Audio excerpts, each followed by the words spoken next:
Hello everyone and welcome at the Levitov Chess Week 2023. We do have 10 Super Grandmasters battling it out for 130,000 euros. We have chess stars right now together in Amsterdam and we are going to see the first moves and the handshakes very soon. But before that, let me welcome my co-host, Grandmaster Arthur Nations, who will do all his expert chess commentary and also give us some of the background information about this tournament. Hello, Arthurs. Hey, Katie, it's absolutely pleasure to be back. And of course, welcome everybody to this amazing spectacle, the Levitov Chess Week. I mean, an 18-round double round robin rapid tournament, 10 superstars, rapid time control. We are gonna follow it for the next 5 days, one rest day in the middle. I think this is gonna be totally a bombshell. I can't wait for it. Two former world champions are playing and possibly a lot of drama is coming. Oh, we're waiting for dramas and a lot of excitement on the chessboard. Let's take a look at the match format because we do have a lot of rounds coming up, as Arthur mentioned, but the time control is very interesting. We cannot stay here to watch the standard time control, so we have here rapid time control, right? 10 minutes plus 5 seconds as a bonus. Then we do have 10 players. They're gonna play round robin. Each of these players will take both colors, white colors and the black colors. That makes in total 18 games. And as I mentioned, the prize fund is 130,000 euros. We can take a look more in details how much the winner will get out of this tournament. And Arthur, this is just 4 days tournament and it is amazing prize fund. Right. So all of them will get amazing prizes. I think that at some point we can also go through the specific details. What happens in case there's a tie? So in case there is going to be a tie for the first place, there is going to be a special mini match of the involved people. So perhaps not only 18 rounds of rapid games will be played, there might be even more. So here you see these are the prizes. The first prize is 40,000 euros, followed by I believe it was 20,000. 20,000. Yeah, 20,000. Really impressive, right? And here you see, here's the mention of the tie break. Once again, we go back to the prizes. The last finisher also gets hefty 5,000, and that's what it makes it a great tournament to play. Indeed, this is a great tournament. We see that someone of these 10 players will get 40,000 euro. Someone will be very happy. Let's now take a look at the playing venue.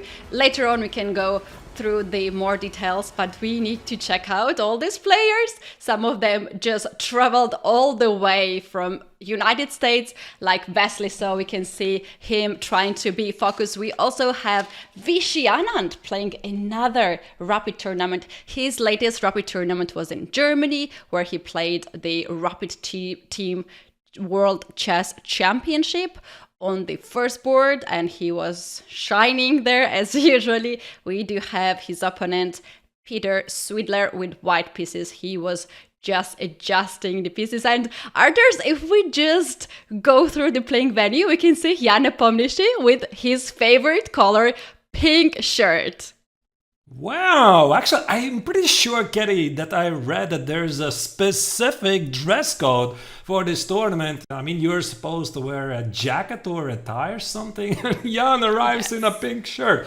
I mean, okay, that's interesting. Perhaps those are the privileges of the last edition's champion, because Jan Nepomniachtchi, he is the winner of the previous edition of Levitov Chess Week, which was held for the first time back in 2019. You might not remember it, but that was when the organizer of the event, Ilya Levitov, a big chess fan and a businessman from Russia, he organized a friendly tournament for 8 invited super grandmasters. It was also held in Amsterdam, this amazing 5-star hotel, a stone's throw away from the Rembrandt Square. And they're back after the dismal COVID years and back in business. But I'm not really sure, Katie, if Ilya is once again celebrating his birthday. Um, as I remember, last tournament, previous tournament was also in September, and we had this similar lineup of the players. Probably those are his favorite chess players. The tournament is happening in Amsterdam, as we mentioned at the beginning, Waldorf Astorian Hotel, and as you guys can see, there are the space for spectators. If you're in Netherlands, if you're somewhere close by, take a look. Maybe there is a possibility to enter to this playing venue and check out how your favorite chess players are playing chess in their real life. Well, we also have one of the participants on the screen right now, Daniel Dubov, in his favorite Balenciaga shirt, and also Vladimir Kramnik. Today they will match against each other. There we go. We have the man on the screen.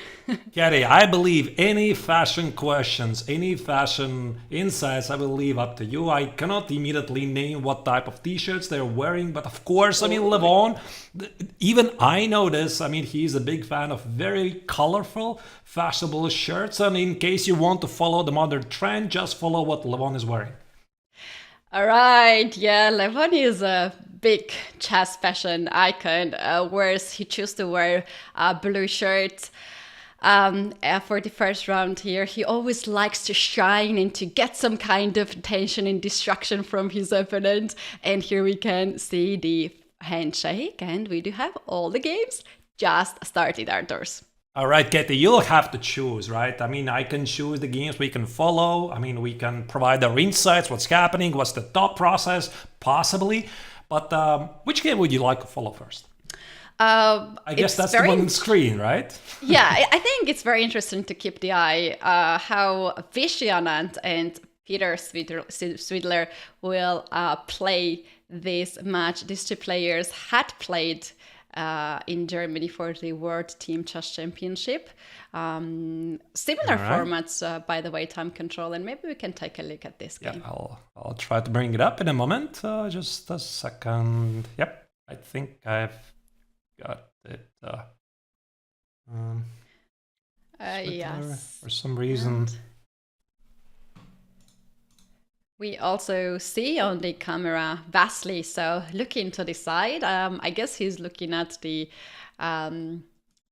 chess screens, and he's facing Levon Aronian. All these matches are so exciting. I don't know where to start, to be honest. Maybe we can ask to our viewers on Twitch and YouTube. If you guys have any preferences, just let us know in the comments and we will take a look at that. All right. I found a game, so here we go. We can follow the game of Peter Swidler.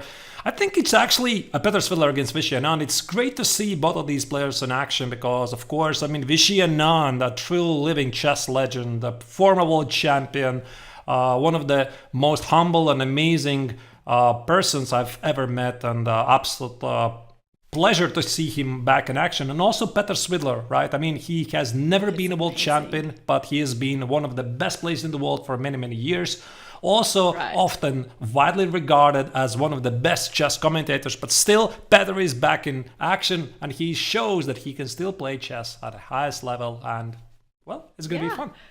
Yeah, I had a great opportunity to work with Peter last August. It was in Dubai. It was a really, really amazing opportunity. We called him Master Swidler because he was giving us all these incredible chess details that even Indians were struggling sometimes to find it out.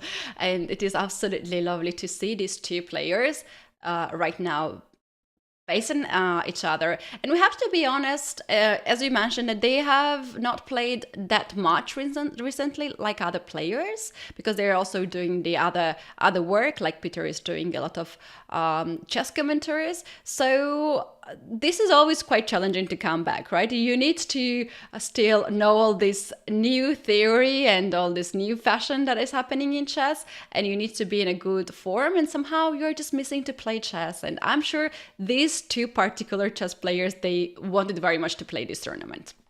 I think so, and I think also what's important to mention that the atmosphere of this tournament, of course, it's a super tournament. There are 10 invited super grandmasters, but above all, it's a more like friendly tournament. I mean, most of these players, they're friends. Ilya Levitov is a big chess fan, and I think we are going to talk about him a bit at some point later, how he came up with this idea to organize this interesting tournament. But he knows all of these players. These players, again, have played against each other for many, many years. They, in general, I think in general, they're very good friends. And this is like a, non-formal atmosphere, play chess at the highest level in a beautiful location, and just call it a chess festival.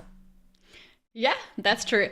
Arthurs, if we just start to dive into the chess games now, then the chess moves here. Anand played this move h6 on move 6, right? To avoid the bishop to go on a g5 or knight to jump on g5 later on. And here, Swidler responded with queen to b3. To be honest, I cannot find this move in database. Usually white goes with knight to f3 and attacks the pawn on e5, but this queen b3, what's the idea of it?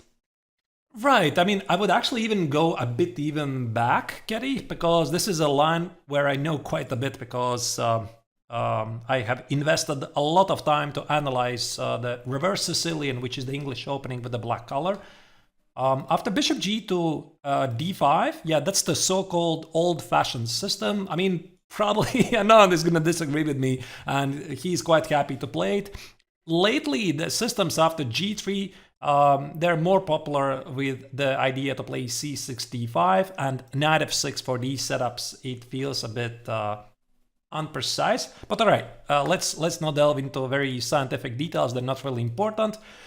Black is fighting for the center, knight c3, and here I believe the main move, Kerry, is to play knight b6, right? So you want to remove the knight from d5. c6 is not really a very good move, but after bishop e6, I think black is a bit afraid that there might be some issues along the lines of this long diagonal, but knight f6, it's not a very common move.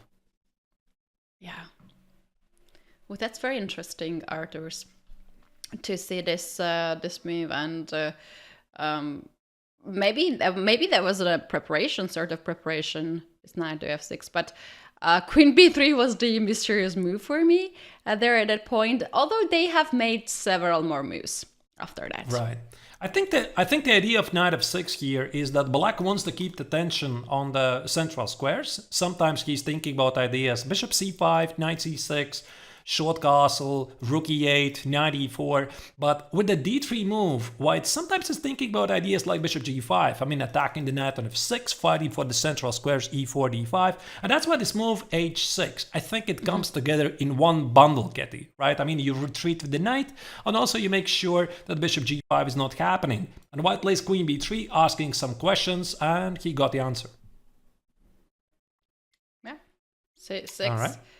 Have been played. They're playing quite fast, the next moves. And I was just curious what's the statistics between these two players, how often they have played, and the number is amazing. They have played 118 games, which I can see in the database. And Levon Aronian is a little bit in advance in a rapid portion. He has won 28 games and Anand has won 21 games. That's not a big of difference. And they have made almost 70 draws earlier before this match. So quite a balanced match. Yeah, I believe indeed when you play at this level, most of the matchups, they're balanced. If you go back to this moment, once again, what happened here after bishop c5, e3, d4, I think that here Swidler is immediately trying to punish Anand's idea to put the knight on d7, because normally the knight stands on c6, right? So knight stands on c6 to control the center squares, and e3, d4, white says, I'm going to immediately grab the space in the center. So e takes on d4, we reach some kind of a IQP position, which I think that black in general is dreaming about the setup to play knight b6, bishop e6, and put the knight on d5. And if he achieves to do this, he should be a pretty happy person. So I would imagine this is where the game is going to be all about. So black is thinking about occupying the d5 square and put the bishop on e6, while white, according to the typical structure of the IQP position, is thinking about starting some sort of a king set attack. I'm not sure, Katie, really how. Maybe knight h4, knight e5, maybe rook e1, knight e5. I think it's simply too early to tell. Maybe we're gonna see that what both players have in mind and what they have prepared. But they had not too much of time, right? They just had the opening ceremony yesterday, and they had the opening ceremony yesterday, and they knew the pairings just yesterday. So before that, they could only speculate, but they had no the clear information. All right. All right. This is on the board. Knight a4 is played. Actually, this last move, rook b8, it's a bit puzzling, Katie. I don't really understand it, why it was necessary. I thought bishop e6 will be played. Perhaps after bishop d2, bishop e6, what Anand is slightly concerned about, there might be a potential exchange sacrifice. Something like bishop e6, followed by rook e6, f takes, queen e6. I'm not really sure how black is going to respond. King h7, knight e5. And you see all kinds of ideas, something like queen f5, bishop f1, bishop d3, all of those light squares at the king side. There might be something there. And I can only assume that Anand is, delaying this choice to put the bishop on e6, and that's why he played rook b8, so that he can start with knight e5 and then play bishop e6 without worrying that there's going to be an exchange sacrifice. That's very interesting. Yeah, probably he doesn't want that to have right away. He decided to move the knights in the center. Knight d5 has been his choice. Peter responded with knight to c5 right away. And now, once again, Anand is thinking. Here, the problem of black is this light square bishop. For the moment, this bishop has not the perfect square. Anand goes with queen to b6, offering queen trade. And of course, Peter just declines that. You don't want to trade the queens here in this position, obviously. And we have this isolated pawn, and for sure, Anand will very much look forward to go to the endgame where he gonna have the spot and the pawn on d4 to attack. Right. But Katie, I'm sorry, I have to slightly interrupt you because I hear there's a lot of action happening in the game of Alexander Grishuk against Shakhriar Mamedyarov, two chess legends. So let's immediately jump back to that game because from what I'm getting is that Shak is in trouble right after the opening. Okay, what is this? Oof. Wait a second, this can't be right. I mean, where is Mamedyarov's development? Wait, here I think the black has the issue of the queen. Like bishop g5? The queen has no square to go. Queen e6 is one square to go. Right, because the queen is almost trapped. And there could be something like rook e1 here. Just a second, Katie, this looks a3, so suspicious. b4 and rook e1. Oh, what? A3, bishop a5 and queen a4 first. Or queen, I was even thinking about b4 than rook e1, but maybe you're right. Maybe queen a4. Queen a4 first, attack the bishop and attack the rook, and rook e1 now makes more sense because you are double attacking the queen and the rook. Wow, that is sensational because normally when you see a Super Grandmaster play, you don't expect that they're gonna blunder like early on. Wow, move 10 already, and Mamedyarov is losing something, and this is what we are seeing on the board for Grishuk. This is a piece of cake. I mean, bishop g5, queen e6, a3 is played, and I think by now Mamedyarov should realize he is in a deep trouble. So, I mean, these guys, they see this stuff instantly, right? So now I think he sees, oh my goodness, what I have done. There's going to be queen a4. We can see the hand on his head, like, oh my god, what I have done here. Is there anything that black can do here? Maybe move like f6 or h6? Yeah, at the end of the day, I mean, You have to do it, and of course, here Mamedyarov is going to try to change something. This is ugly position. He's just trying to stay alive right now. I mean, h6, try to confuse the opponent.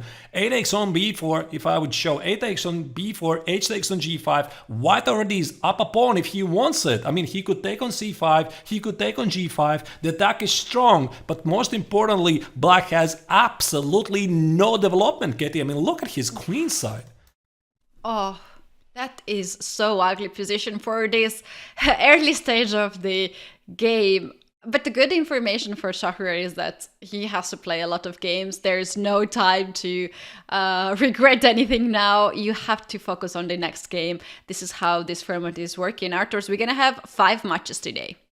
Right, indeed. So 5 matches today. Look at this.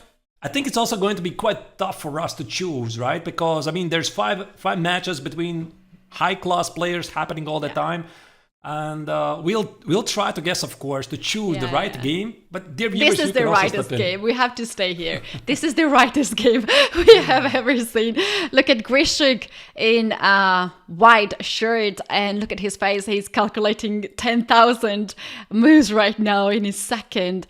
This is such a great opportunity for him. He cannot believe. I think the only thing, Katie, what can happen here, how things can possibly go wrong for Grishuk if he's just so confused which of the 5-6 winning ideas he should choose. And that is the only hope for Mamedyarov, right? Because here, literally every move for white appears to be crushing. And I think also, like you said, Katie, it's this moment of disbelief. I mean, what? I mean, how did I get here? I mean, I'm playing against Mamedyarov. I'm already winning after move 12? It can be quite shocking. Wow. And this is just the start. A few minutes before, like exactly 14 minutes after the start of the game, you already have such a nice position. So here, Grishuk decided to force Shahryar to explode his king. We can see Shahryar, he cannot believe. He's very disappointed with his position. He can barely see his position right now. I mean, if I may, Katie, can I please go back? Because I'm curious, how on earth did Mamedyarov get to this position? Because I don't understand. I mean, obviously, he is dead, lost on Grishuk. He's not gonna slip this opportunity, because even if the direct attack doesn't work immediately, I mean, black's queen side is completely underdeveloped.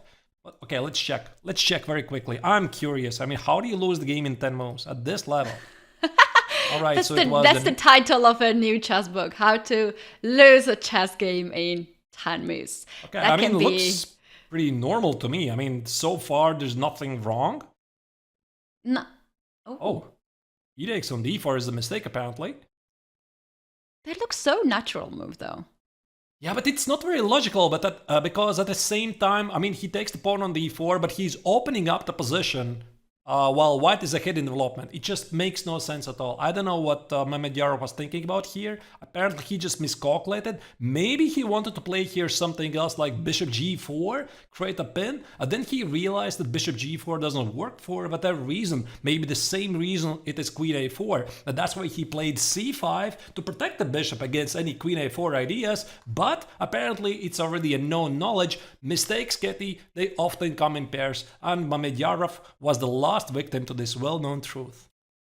Oh yes, that's true. And another thing is that queen on f6 seemed to be quite safe, but in that position where the bishops were covering so many squares on the diagonals, the biggest problem for black was the queen as well, and the pieces which were not guarded. So this game, I don't believe that any drama will happen here anymore. I believe that all the dramas has happened. I think we simply switch, Katie. You're right. Do you think Peter will see this? I think Peter has seen this game on the screen, and he almost fell down. I think Swidler, Katie, is walking back. What? Hey, what? Wait, just a second. I think that Mamedyarov here has an extra piece, right? Let me count. No, it's equal material, right? Because I think actually this position would be pretty great for Grishuk, even down a piece. Oof. Bishop f5, he's forced now to take this bishop, and then you're losing everything. Queen d8, look at the black's pieces, all of them on the back rank.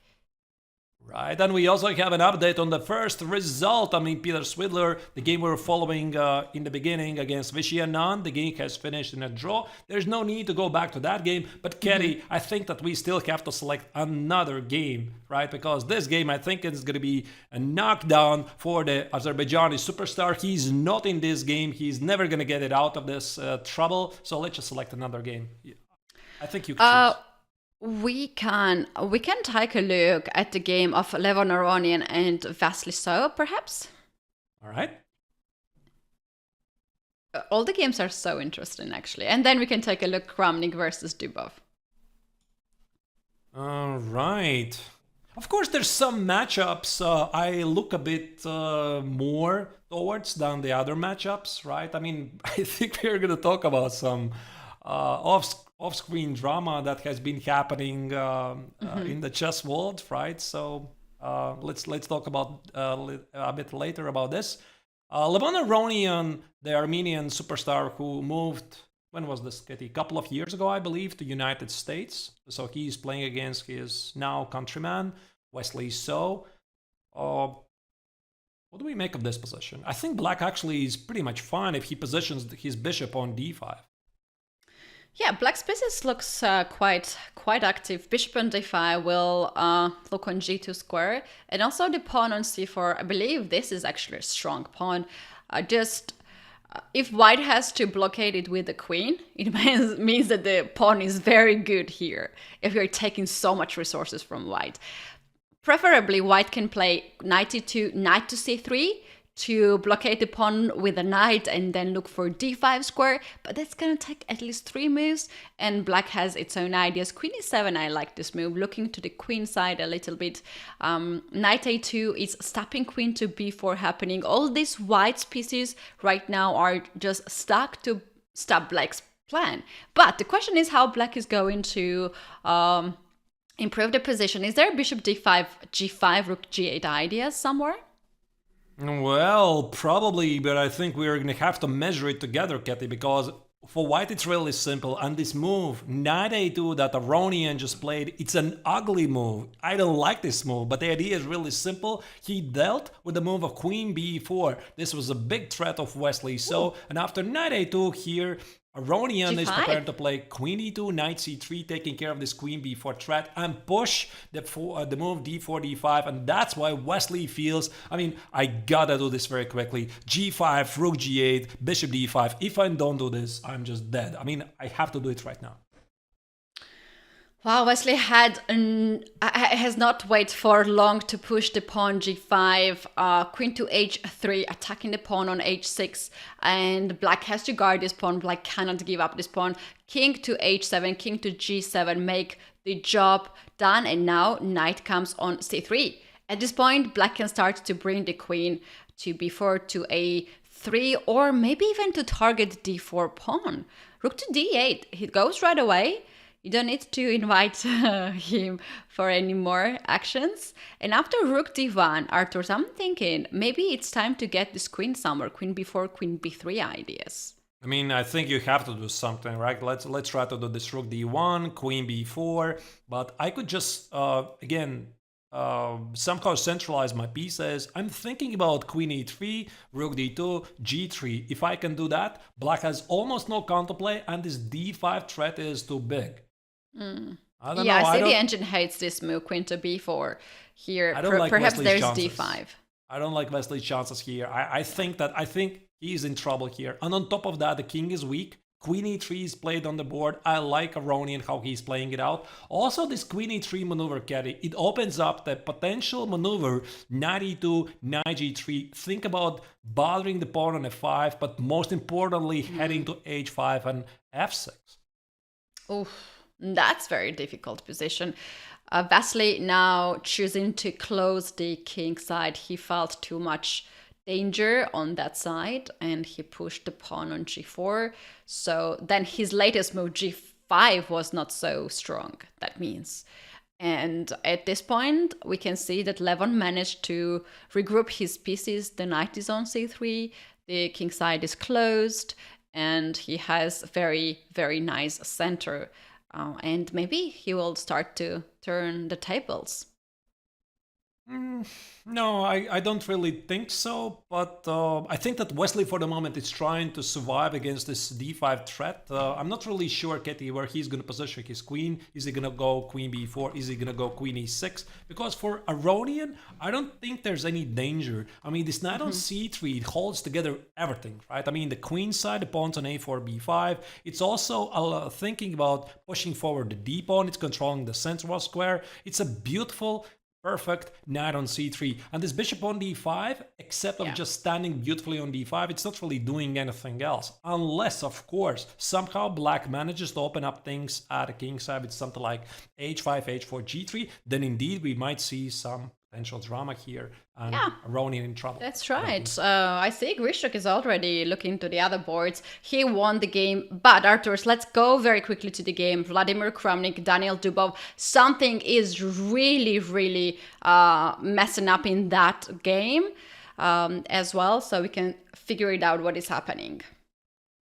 Well, according to my grandmaster's opinion, 1, 2, 3, 4, 1, 2, 3, 4, 5. I mean, Dubov is up a pawn.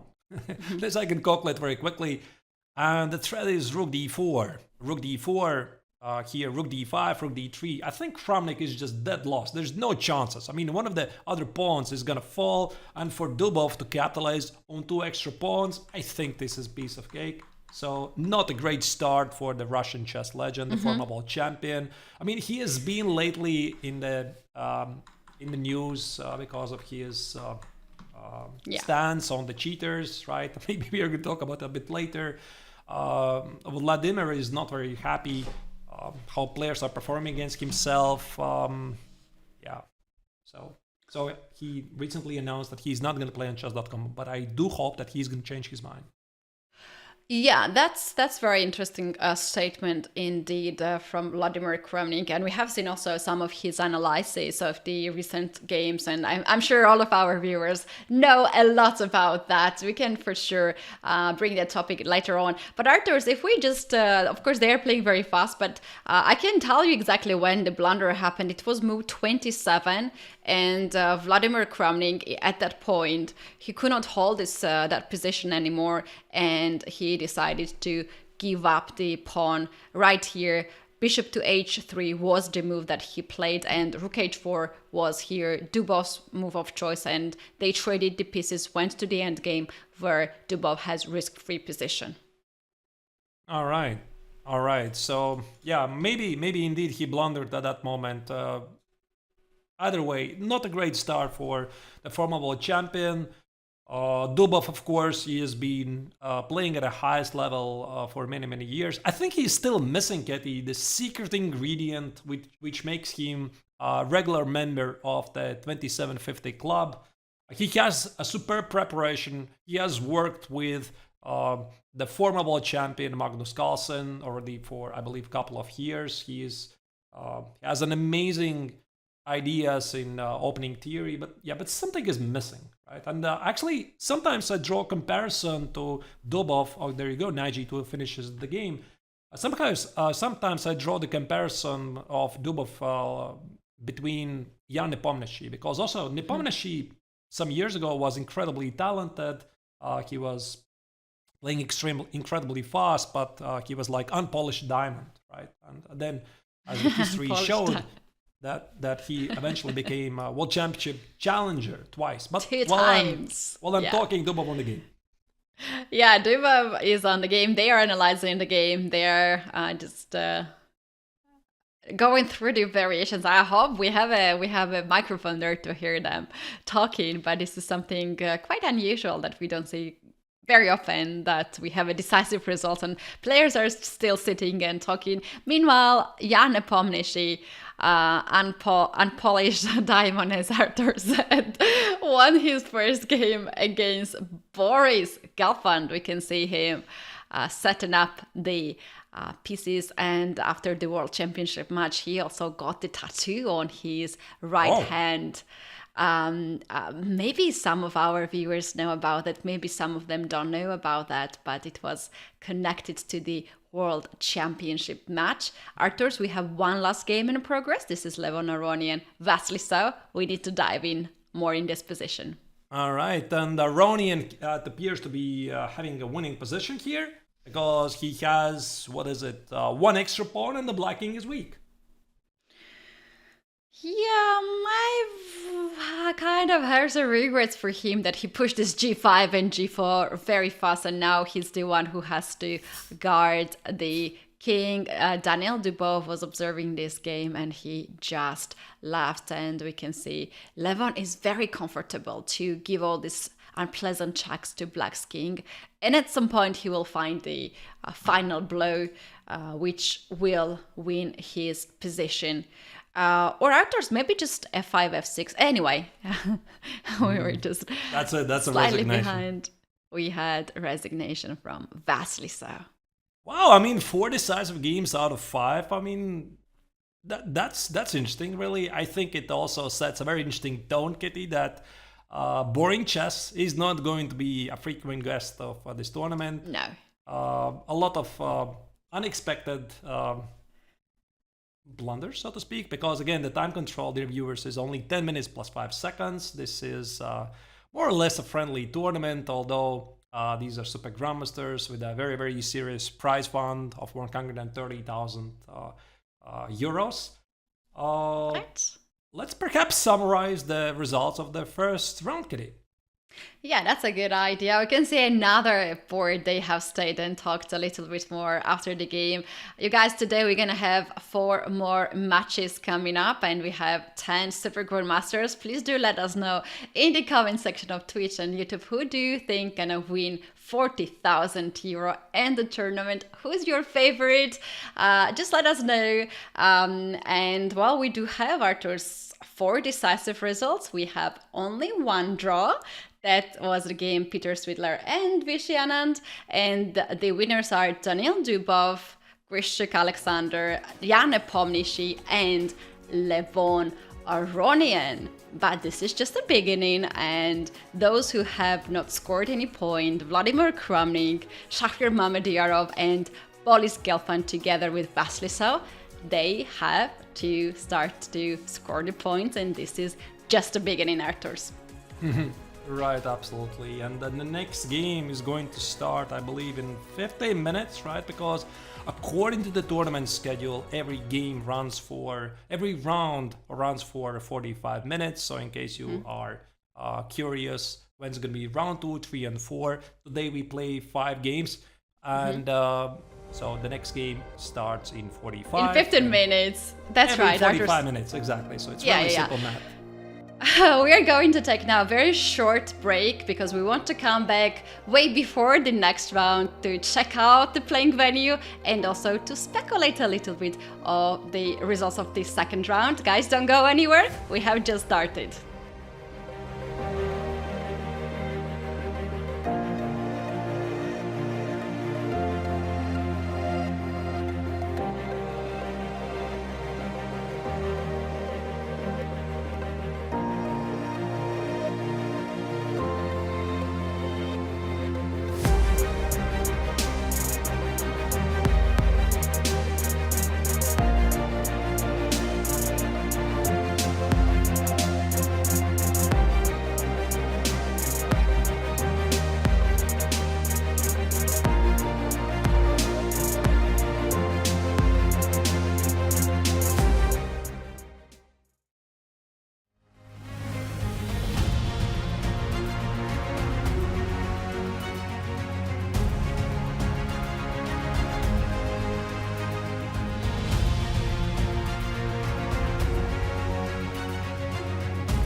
Welcome everyone back. This is Levitov Jazz Week 2023, the tournament with 10 Super Grandmasters, 18 rounds and 130,000 euros. We had already the first round. We are getting ready for the next round to start. In this studio we are working for you, Arthurs and Kati, and now we are going to summarize the first round. Arthur, which was the game that you have in your mind right now to talk about the first round? Definitely Mamedyarov's game, right? And of course, once again, welcome back everybody, right? We're in the show break. Yeah, I mean, that's the game which really surprised me, but I think it only proves one thing, that despite the fact that these are some of the best players in the world, we have two ex-world champions, Vladimir Kramnik and Anand. They're just human beings, right? And because of this accelerated time control format, 10 minutes plus 5 seconds per game, it's a friendly atmosphere. They're enjoying this. They're playing in a beautiful location. So maybe a bit informal setting. And yeah, somehow it produced this horrific blunder. But, oh, that was beautiful to see. It was beautiful. I already tweeted about that. It took me more time to tweet than that to actually play those 8 or 10 moves.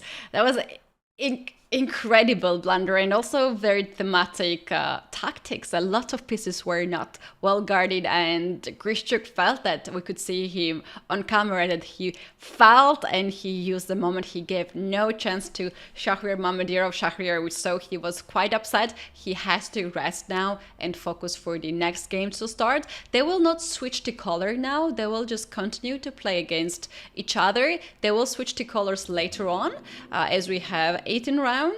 And another very nice game that we had in the first round was indeed Daniel Dubov, who played and pressed so much to Vladimir Kramnik that Kramnik could not hold the position. We can see him on the board. He is first player waiting for the opponent in the playing venue. He is ready to start 5 minutes before the start, and he is sitting right there. Jan is walking with his second cup of coffee. He's getting a lot of caffeine to this game. I don't see his favorite thermos. He usually goes with 2 thermos at the chess tournament, and here he just have a cup. But Arthur, here's my speculation. He has this thermos, 2 thermos, for his classical chess tournament, and it's a fact that he's using this kind of tool. He's drinking something from the thermos, probably tea, at the point when he wants to think. And this is his technique. He's not making fast decisions. He's known to make very fast decisions. He's known to play very fast. And that's his technique, to stop for a bit, to drink tea out of this thermos, and to give him some time to think. But now he has a lot of time to think. And as the time control is 10 minutes, with just 5 seconds of the increment, he has not this luxury of the time to go through all the variations. Well, okay, I didn't know that, Kerry. I mean, about his thermos. But I think it's going to be interesting to follow, because also this matchup of Nepo against Aronian, and my suggestion would be that we are going to start exactly with this one. It's going to be a game between 2 very colorful personalities, and most importantly, very colorful t-shirts, right? So Nepo is pink and Aronian. What was the style once Blue. again? Okay, please remind me. Blue. It was a blue shirt. Team pink and team blue. That's the gender reveal scenes very often. The parents have these blue balloons and the pink balloons to know it's a girl or it's a boy. So this is very interesting. This match will be the epic match based on the colors. We can see right now Anand also just getting ready and preparing for his match, setting up everything, and looking through the playing venue. At this point, all the chess players are thinking, what to play, especially if you are Anand. You have a lot of lines.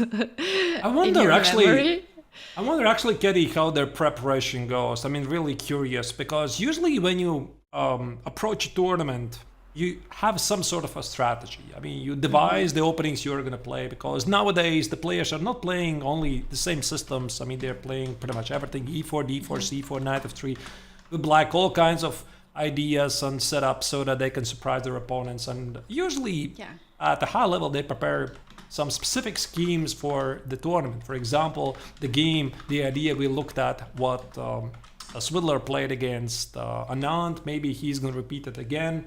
And this moment, this one last minute before the game starts, it's usually a good idea, to remind yourself what was your opening trap, what have you played against this player before, where the game might be heading. Quite interesting one. Okay, Swidler is adjusting his seat, and another very important detail for the chess players is to feel comfortable during the game. Very often they have their own choice of the chairs. And for instance, for the last World Championship match, Jan Nepomniachtchi took his own chair. And Ding Liren chose in my opinion, the worst chair. I mean, I think that at some point we have to also address this one question, which I just read in the chat. Is this the tournament Kramnik invited Hans Niemann to? Ooh. Yes, this is the tournament. This is the tournament where Vladimir Kramnik was inviting the American young star Hans Niemann to participate, to find out how good is he in chess. Hans had to decline, as most of you are already aware of. He is playing the World Junior Championships in Mexico. He won the first game, actually.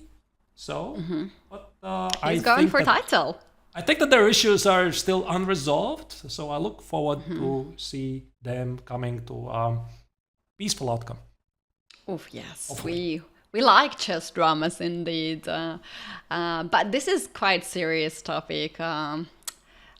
It's we have two big names in this sort of drama, but to me it makes all the sense that Hans Niemann is playing at the World Junior Championship, because when you're starting to play chess, you have your big goals and big ideas, and one of those goals is to win the Junior Championship. You want to be a world champion. Let's start from there.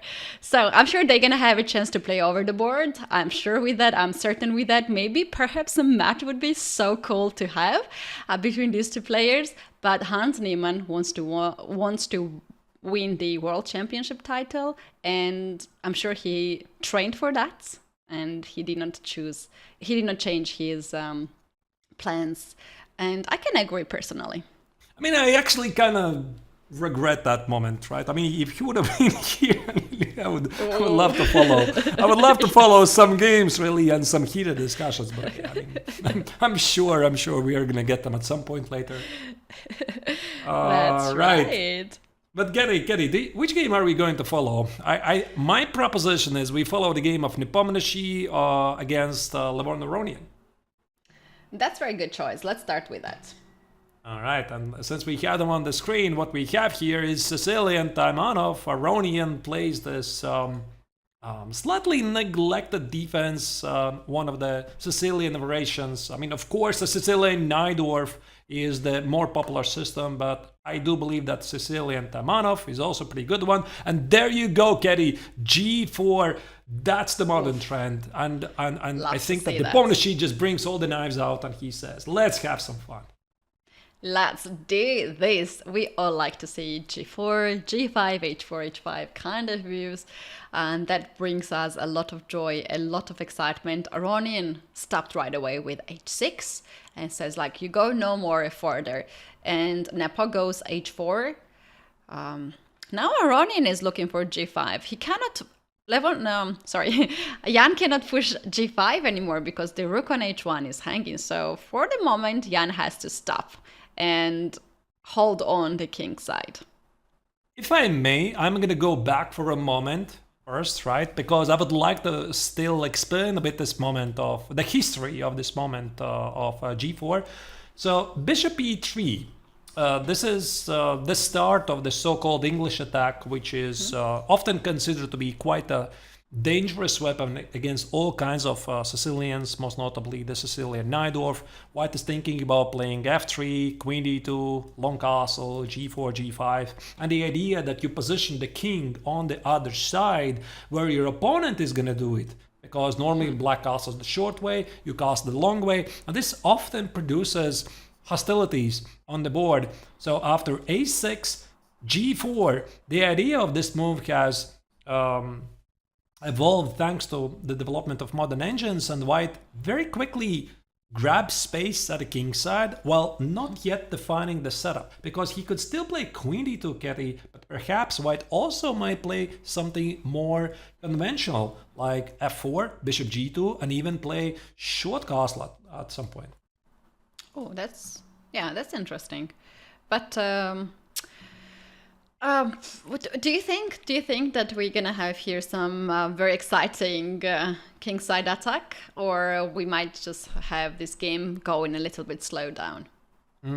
I think it's going to be exciting because the way Nepomniachtchi has played it out, he has accepted the challenge. Knight takes on c6, b takes on c6. There's not going to be a peaceful outcome because now short castle in this order the most looks a bit weird. So most likely here white is going to play a long castle. The question is where and how, because if you remove the queen from d1, let's say to d2, the pawn on g4 is dropping. If you play something like queen f3, yeah, queen f3 is on the board. The question is, are you not afraid of the open b file and the things that black could do to you with something like rook b8, queen a5, bishop a3? Oh my goodness.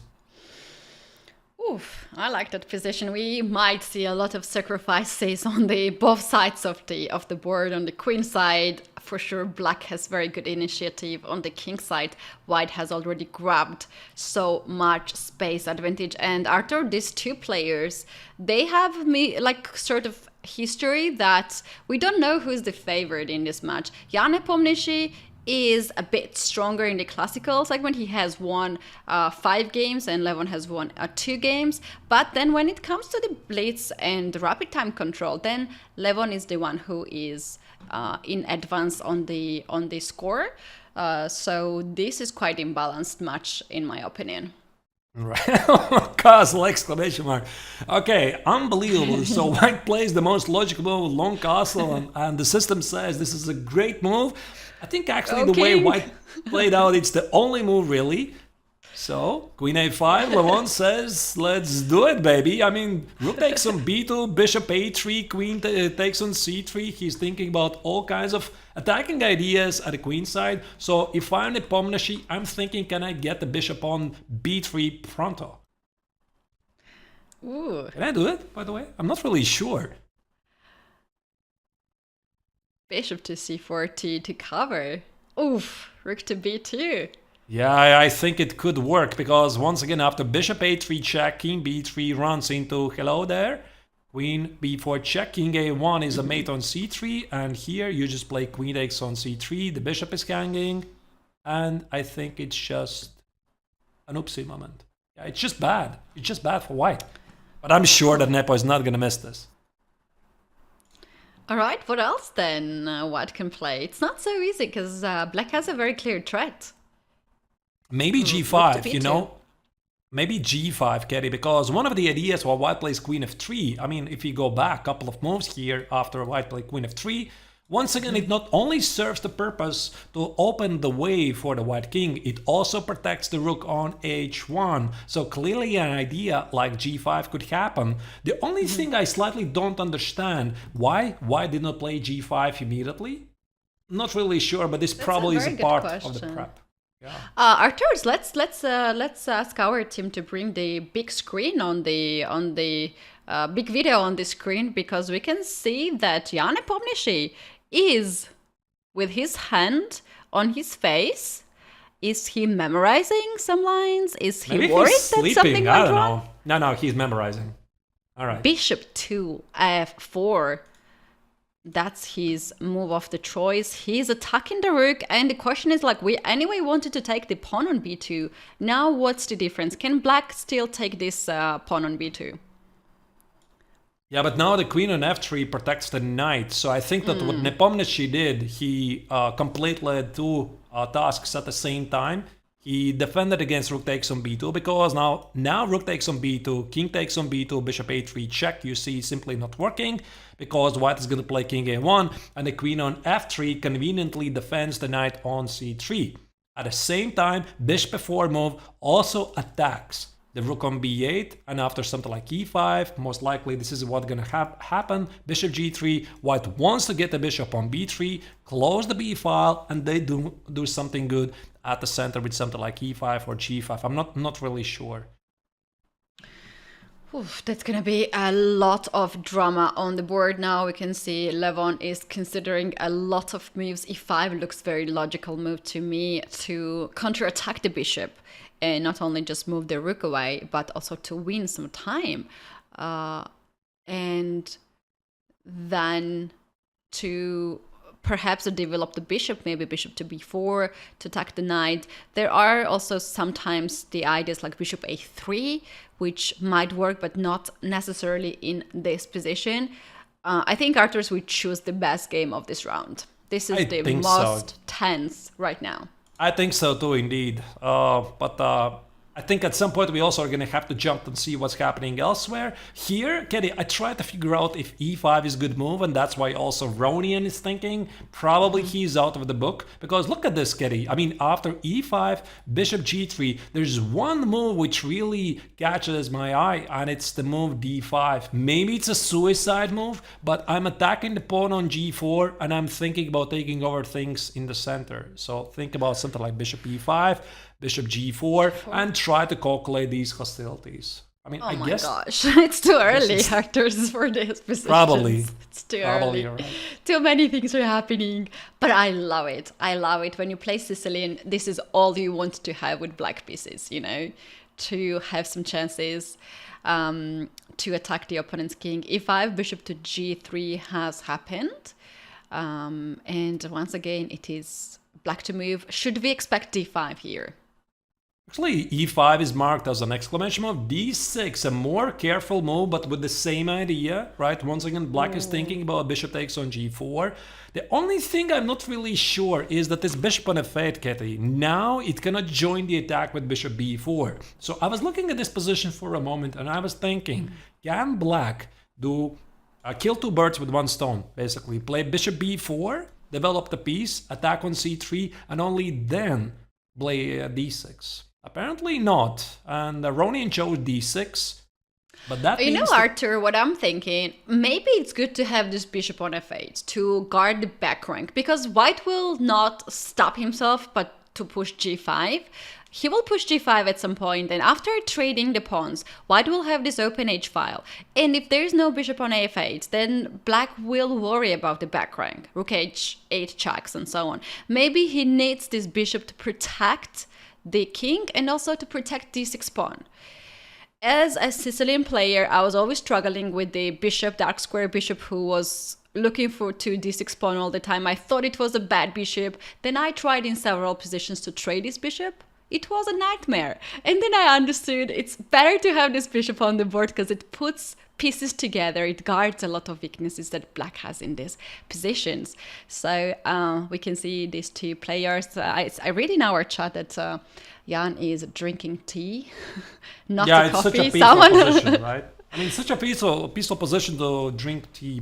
Tea, enjoy, have some nice cake maybe on the side.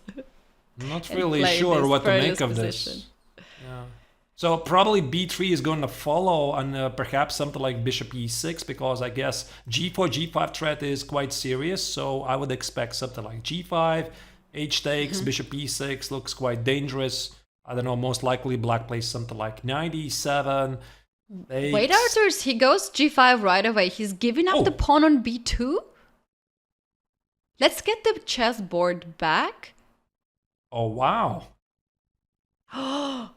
I know what is his plan. If you dare to take the pawn on b2, king to d2, this king is safe now. Rook to b1 is a serious threat, and you're gonna lose the rook on b8 and the bishop then. So you should not be greedy in this position. That's why black took on h3. And now rook h3 is not possible because after h takes on g5, the rook on h3 will be under attack. So Nepomniachtchi proceeds with g takes on f6. Bishop e6, tension says black is slightly better, but I have a feeling if somebody will be checkmated here. Who is it gonna be, actually? Because both kings are under direct attack. I guess you have to play b3. Or first snatch the pawn on g7 and play b3. He takes on g7 and plays b3.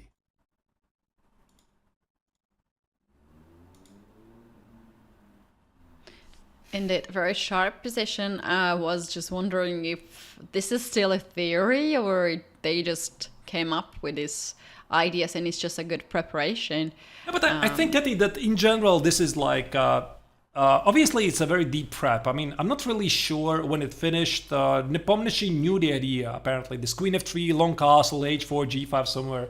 But at some point, you simply run out of your prep, and it's just all the ideas, right? And I think he knew this idea that black might play e5, d6 at some point. He knew the maneuver of bishop h3, and I think also he knew the idea that after queen b4, he could sacrifice the pawn on b2. The question is this idea applicable right now in this position? At that level, that's all they're thinking about, because they're well aware of these ideas. They work very, very hard to get out of when they're doing the prep of any lines to get out any ideas they might possibly get in this game. So I'm pretty sure that even this crazy idea of queen b2, Nepomniachtchi, he just knew.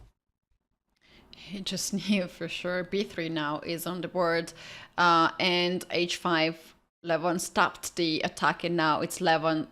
It's Jan's move to make. Maybe we can switch the board as some of the other games are getting now into the shape.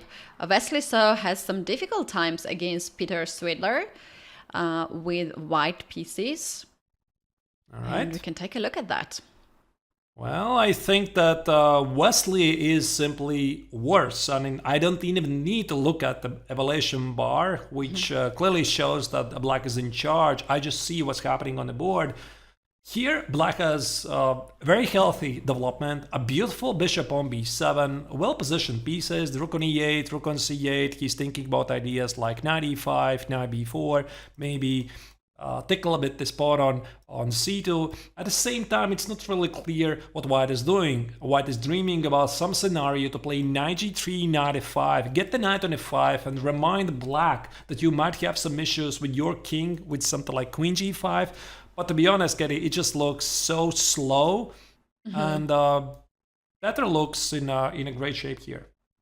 Indeed, queen to b6 is the move that I like very much, attacking the pawn on b2, and if you push pawn b3, then knight e5 will come with even more pressure, as c3 is a huge hole in white's position. And then knight on e2 is sort of stuck to guard this square on c3. Knight b4 is another threat. Now queen is under attack, and somehow white's pieces are getting more and more passive. In Arthur's, I was actually thinking in this position, maybe we will see some kind of rook lift on g5.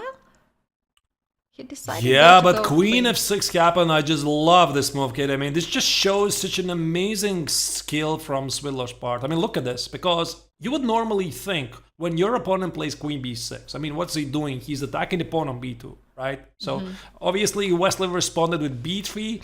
I was thinking, is it the time to try to confuse black and start to play knight g3, knight f5, give up the pawns at the queen side just to focus on your counterplay? Wesley decided not to do that, but after b3, knight e5, queen d2, queen f6, such a strong move, because now idea is revealed after knight g3, black gets the access to the knight f4, and if he does this, it's not really clear what white is going to do against two threats. One of them could be bishop takes on f3, or a more sinister idea to play knight takes on g2 or even knight h3 and get the queen on f3. Oof.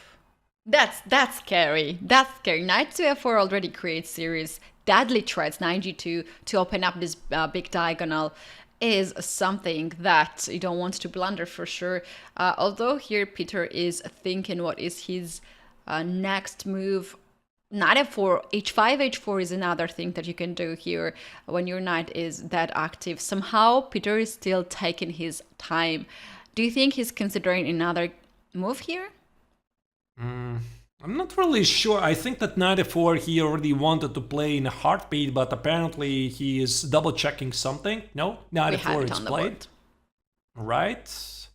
That is really a good approach, because whenever you're sure that that's the move you want to play at that level, if you're experienced enough, of course, and Peter Svidler is, you want to make sure that you're not missing anything. So in a blitz game, he would play out knight f4 in a heartbeat. You're playing a rapid game. You still have a little time on the clock. You want, make sure you understand everything correctly. You're not missing anything. And Wesley is just trying to stay in the game.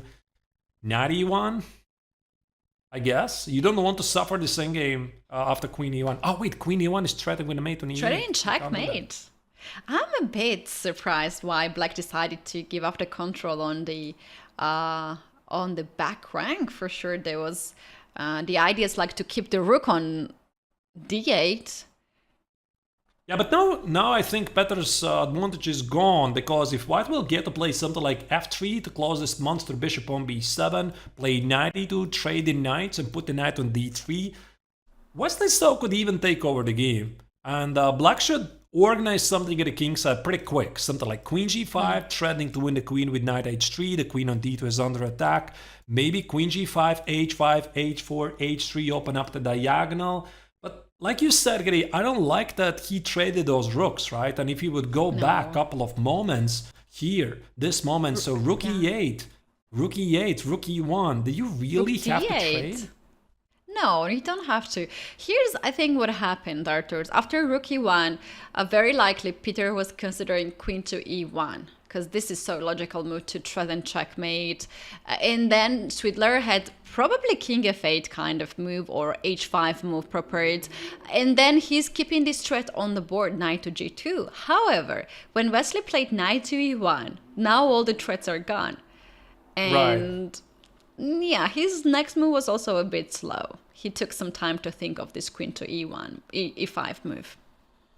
And at the moment, Svidler is trying to stop knight e2 at least, so that White cannot improve this useless knight. The knight on g3 is really terrible, because it has no good squares to go forward. And also queen e5 very nicely centralizes the black queen. I'm pretty sure that Svidler is thinking about h5 and h4, while Wesley is thinking what am I gonna do against black's h5, h4, and how do I get rid of this annoying knight on d3. So the $1,000,000 question is, can I play knight d3 right now? Can I do that, or can't I do that? Knight d3. I mean, it looks very human, of course. I'm so annoyed with this knight on f4. I want it to disappear, right? So why not do it right away? Queen d5, Arthurs? Oh, no, sorry. Then I'm gonna drop this mate on g2 is not gonna work. The knight on f4 actually conveniently defends the g2 pawn. No, you cannot do that. I can't do that. I guess you have to take, really. Yeah, and then what's this? Like, all the pieces are gone. And now the attack is like really not scary anymore. No, it's not. And this bishop on b7, I think it's missing the helpers, right? I mean, you need another piece, and you need this knight on f4. So I think that Svidler blew it. I mean, he missed his chance. And by now, normally these players, they know it. I mean, you don't need anybody to tell them. They know the chance is gone. Somehow, the position which was looking so great a couple of moves ago, now it doesn't look so great anymore. Still, of course, Svidler is doing fine, but Wesley is still holding. Something is happening, because we do have here Peter playing h5, h4, and still it seems that Black has more active pieces. Maybe there is some sacrifices here, or you can't believe that it can be anything dangerous. Like knight d5, for instance, knight d5 with the idea to get the knight e3, h2 pawn is still hanging. Whoa, is that a charity? D3. I mean, Wesley's not afraid of queen takes on h2, now knight takes on c5, and suddenly the game is heating up. Oof. What Just is a happening? second. Queen h1, queen f1 is a checkmate threat. And there's knight g4 as well, Arthur's weekend. Oh, queen g2 is out there too. Queen g2 is a move. Now the big question is what happens after queen takes on d4. I mean, I cannot calculate so quickly because two pieces for black are under attack. The knight on e3 and the bishop on b7. Maybe the idea is that black is about to promote his pawn. Something like queen takes on g2, king e3. I don't know really. Queen f3, king d2, and try to push forward this pawn. Could this be Swidler's idea? Somehow? I like the that, bar sure Arthurs. doesn't like it. Queen d8, queen h4 is the move that stops our plan to have a second queen on the board. All right. And really tough to say, it's but a blunder. Or it's a missed win. yeah, but I think that we also have to continue to check some other action, and I hear something exciting is happening in Alexander Grishuk's game against Kramnik, so let's go to that game. We can just switch to this game. What do we have here? Grishuk, of course, is On fire. notorious for his time troubles. I mean, he has only 9 seconds on the clock, while Kramnik has 2 minutes. But all that matters is the material balance, and Grishuk has an extra pawn.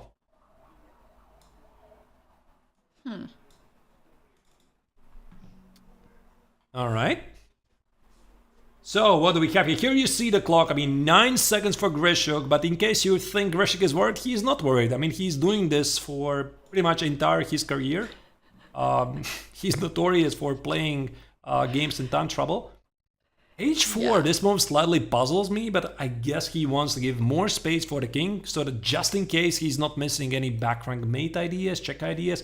Maybe the idea is to play rook d2 next, by the way, because now after rook c1 check, he can play king h2, and he's not dropping any material.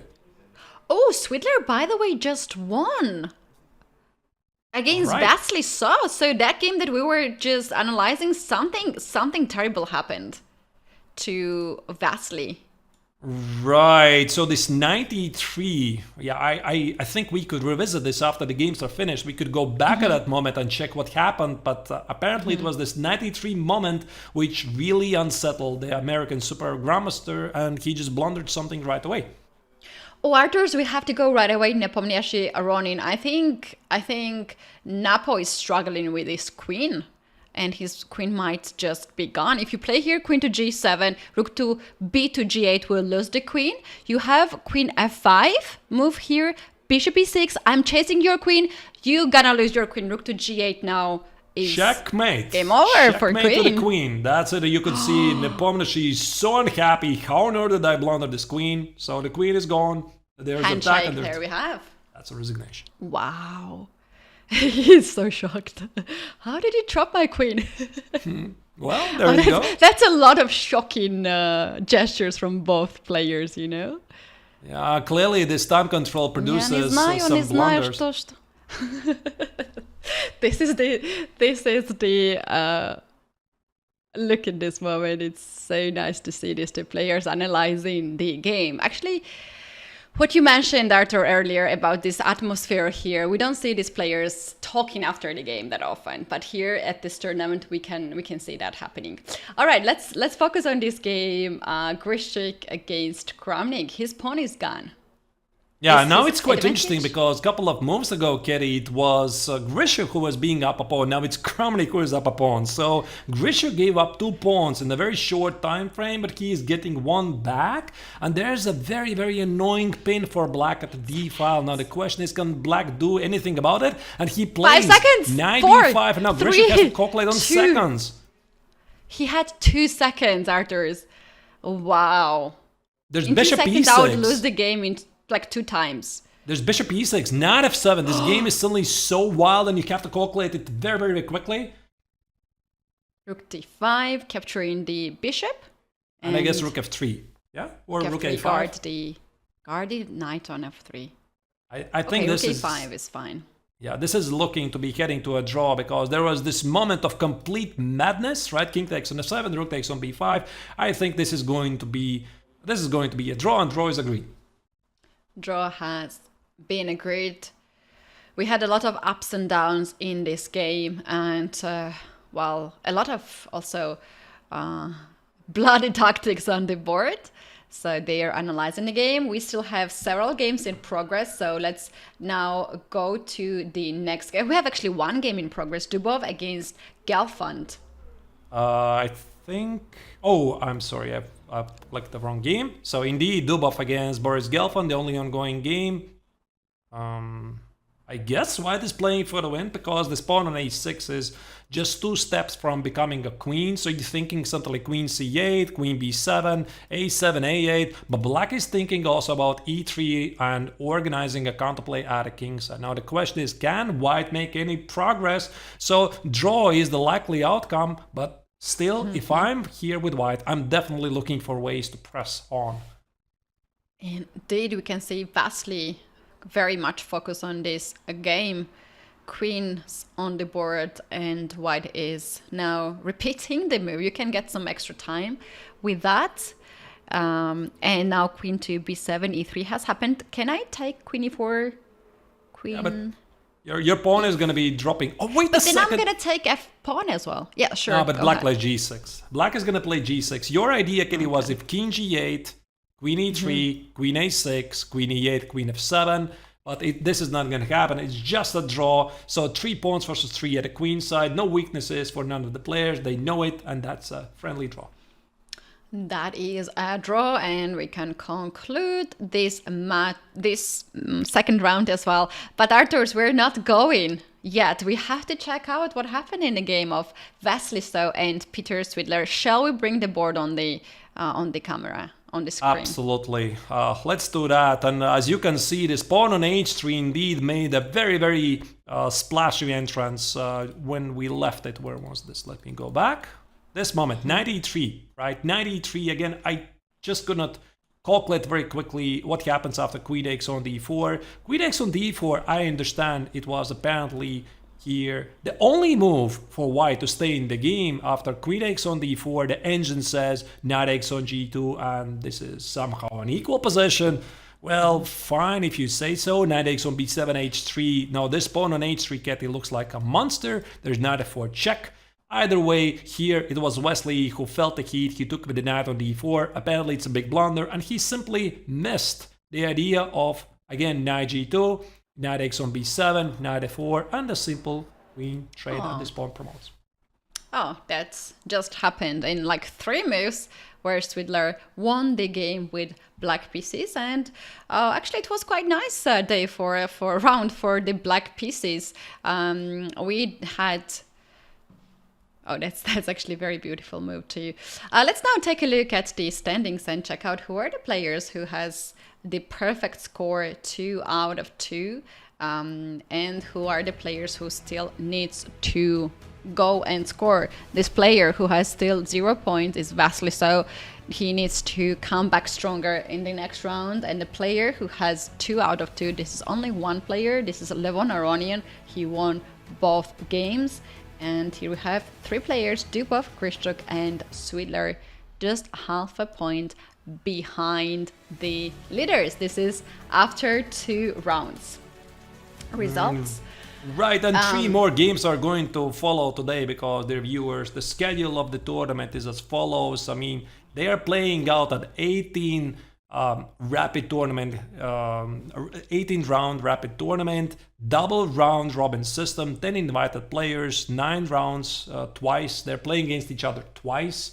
Today we are playing 5 rounds, tomorrow 4, there's a rest day, and again 5 and 4 on Monday and Tuesday. All right, Arthur's second round was also as exciting as the first round. Now we're going to take a short break as the previous time, but you guys don't go anywhere because we'll be back shortly and we will do some recap of the previous round, and also we will talk a little bit about the third round, which is just on the way. And of course we're gonna observe a lot the playing venue and the players, and we're gonna of course talk about them. Don't go anywhere, we'll be back shortly. See you soon.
Welcome everyone, this is Levitov Chess Week 2023 that happens in Amsterdam. We do have top 10 Grandmasters battling it out for 130,000 euro prize fund from which the winner gets 40,000 euros and the runner-up will get 20,000 euros. Arthurs, we also have the prizes for all the participants, and just to be here at this tournament, that guarantees the players 5k.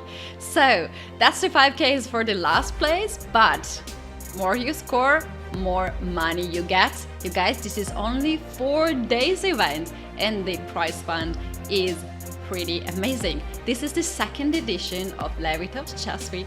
The first edition happened 2019 and Jan Pomnishi is the winner of that event. He's coming back now. He wants to win second time. We need to know how his tournament will go. But Levon Aronian is the player's only player who has 2 out of 2 and all the eyes will be on him. We're here, Arthurs and Kati. And Arthurs, I want to ask again the same question. Which game comes to your mind when I'm asking you about the second round of the Levitov Chess Week?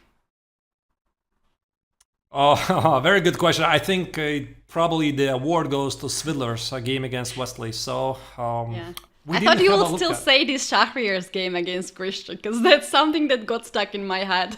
Oh, you mean the first round? No, I'm thinking about the second round. I mean the second round, Katie. This attack, this unexpected assault that Svidler unleashed against Wesley at the king side, this piece sacrifice on b7. I think that was really, really interesting. And once again, that proves that these players, they're the best players in the world, but they're still human beings, right? And if I see this position and I feel it's dangerous, so does Wesley, right? And he miscalculated things, and then Svidler was able to push forward the stage pawn and force the American Grandmaster to resign. It's great, really, you know?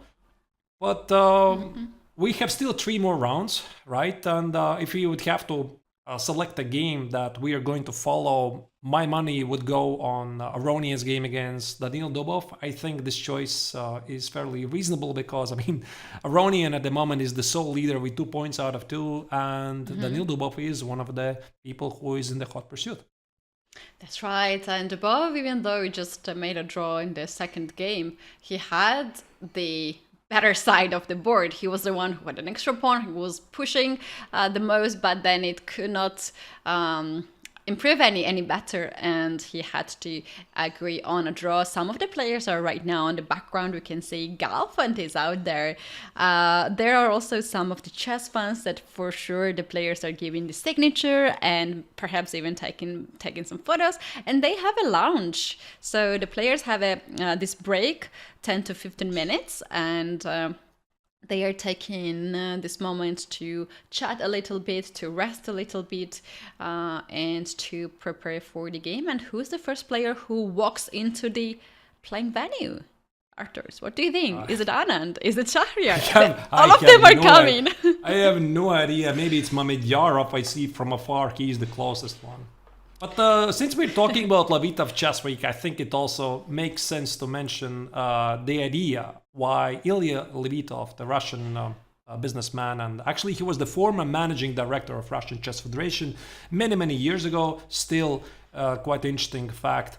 He, the first tournament, when Levitov was about 15 years old, the first tournament he ever visited, it was the Melody Amber tournament, right? And this famous tournament, which was organized from 1999 to year 2011, if I remember correctly, by a Dutch businessman and the former world champion in correspondence chess, Joop van Oosterom.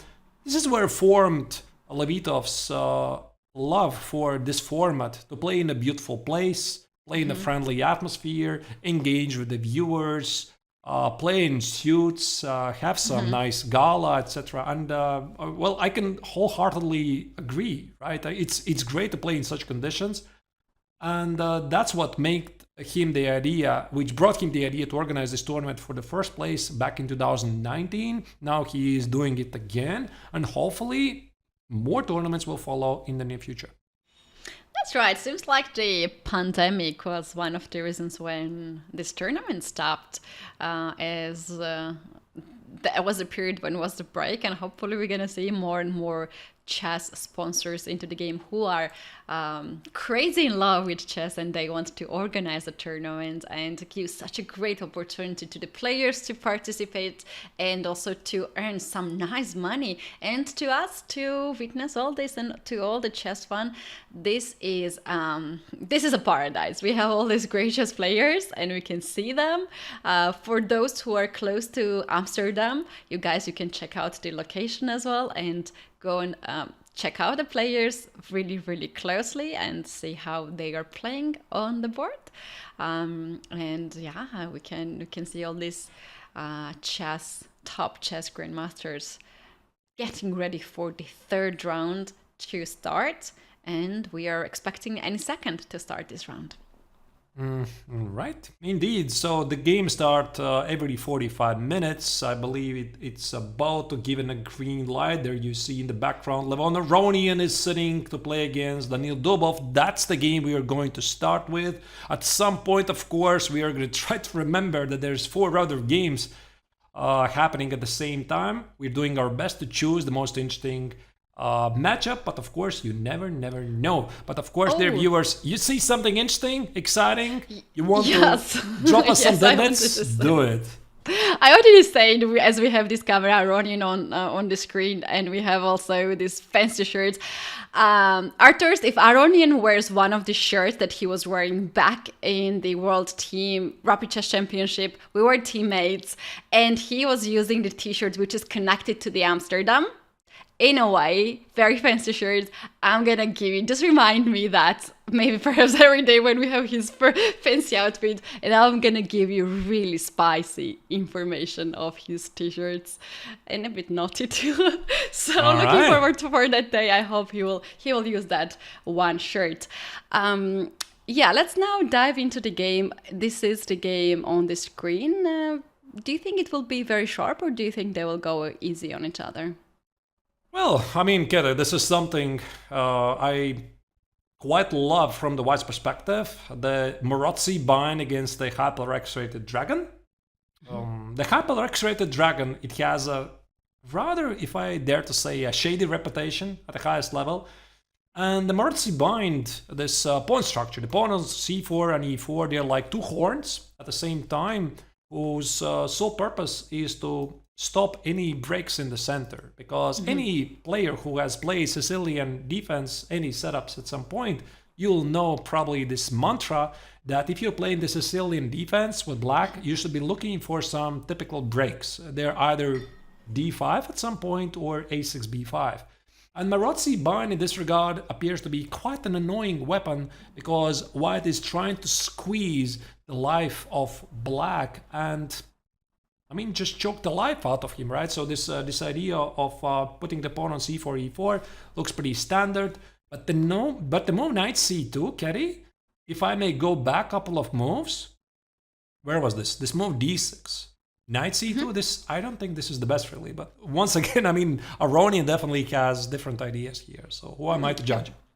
He wanted to keep this knight on the board, and also he wanted to avoid any trade. Maybe he wants to fight for the win. Maybe he wants to get this knight on e3 to jump then on d5. We're gonna know that pretty soon. And meanwhile, they're playing really fast and trading some of the pieces off the board. All right. Wait. So bishop e3. No, I guess knight x on e2 will happen, or e5. Actually, this e5 carry move is quite a modern idea in a very, very similar setup here. So I would not be surprised if Dubov is going to try to sharpen up things, because if he plays knight x on e2, this is not how Dubov plays, right? He loses this very beautiful knight on d4. Black is still getting the 2 bishops. White's plan is pretty simple: play rook d1, trade the bishops. But no, I am so wrong, and he does take on e2. Does take on e2. Queen takes on e2. And now black has a perf bishop advantage here. Although the position is not that wide open, maybe black has to go here Dubov something like bishop e6 to hit the pawn on c4, and then rook c8 is coming on the way, and you have to guard this weakness on c4. Normally, white in these positions has the pawn on b3, so he's not worried about the pawn on c4. And then after something like queen d3, bishop d4, those bishops disappear. White is thinking about f4, f5 idea and start his king set attack. But of course, I mean, the pawn on c4 is weak. And I think that Aronian is thinking about ideas like c5 here. Rook d1, play c5, pin the black queen, and make the pawn on d6 as a potential target. Or also prepare the idea to play bishop d4. Yep, I'm a bit disappointed, to be honest, by the way Dubov played, right? Because I felt that he's going to play this move e5. If I would go a couple of moves back, this moment, right? Where was this? Knight e4, knight e4, knight x on d4, bishop e3. I thought e5 is looking really interesting, right? e5, if white takes on d4, takes it, knight b5. I mean, sometimes black sacrifices this pawn on b4, but of course there's also queen b6, bishop e6. But whatever was the reasoning why Daniil didn't like this move, I mean, I don't know, he decided to play something more conventional, and that's the position that we have. That's the position we have. The pawn on c4 right now is hanging. Knight d5 is perhaps the move that white is considering. There is also c5 move, as the rook from d1 is pinning the black's queen. c5 is something that can create some sort of problems in black's position. But is this pawn on a7 is hanging in some of the positions? Oh, we have the first game over. And is this over or they? Oh, and I hear there's I'm sorry, Kitty. There's some major development in the Swiller's game against the Pomnashi. Let's go to this game. Apparently, he has spilled something. He spilled some. He spilled the water. He was bringing too much. Where is it? I mean, I don't see it. I mean, that's the inside information. It's gone already. Oh, we missed it. Well, I saw him casually walking in the playing venue. I was like, does he have that much time to walk? But he was on a mission to go to the arbiter and talk that something happened on his board. I mean, that's not really the worst thing you can spill over the table, right? Of water, right? You can easily clean it up, right?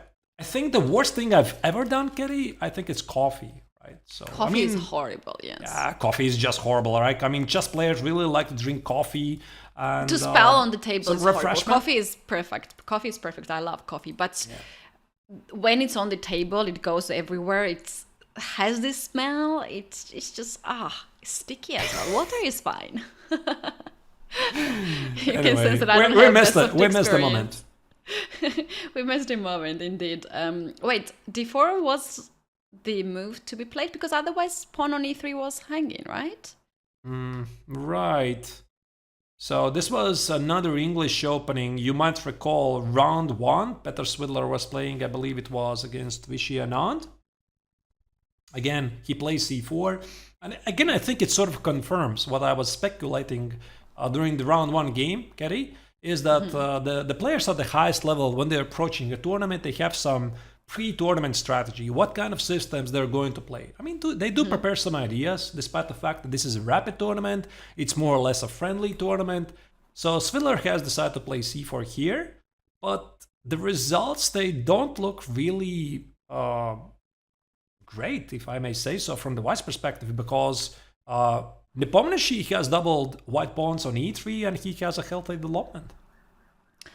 I like his development here, and I like that he's not training the pawns in the center and he's keeping these weaknesses. Now he wants to connect the rooks, and rook e8 will create a threat of e4, rook d8 will pin the pawn on d4, and he seems to be in a very good shape with black pieces. What else you want to have in your position from the start of the game? This is only 13 moves that has passed.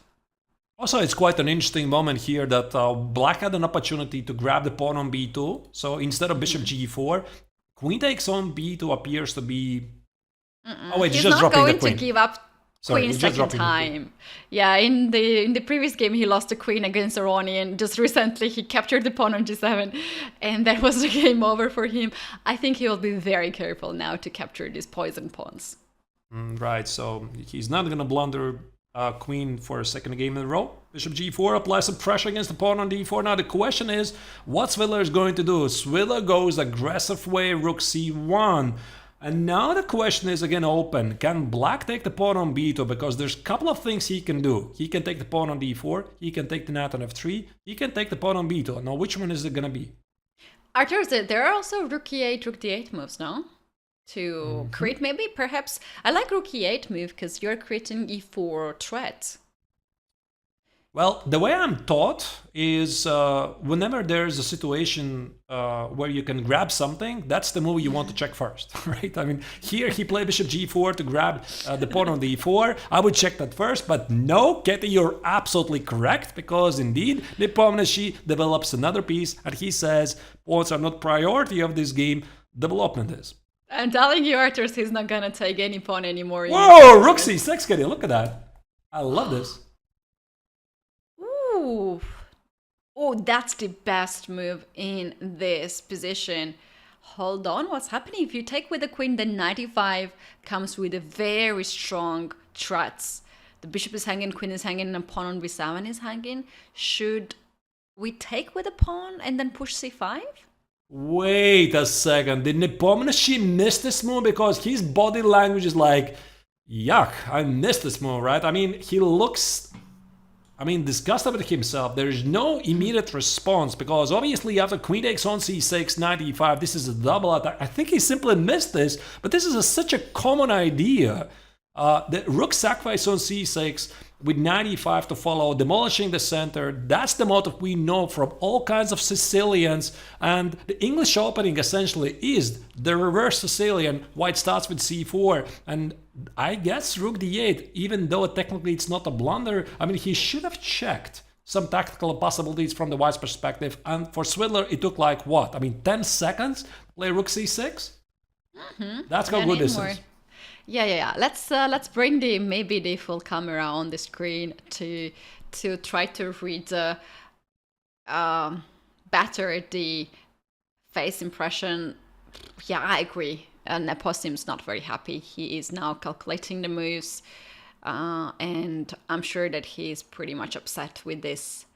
There's the disgust. There's definitely the disgust in his eyes, because he did not want to do this. He thought that he can always grab one of those pawns either on d4 or b2 at some point later, and now this dramatically changes the game. And this usually, Katie, is a very, very dangerous ground for the player who has just committed the first mistake, because all of the competitive chess players who have received some kind of a chess training, they know of this simple truth.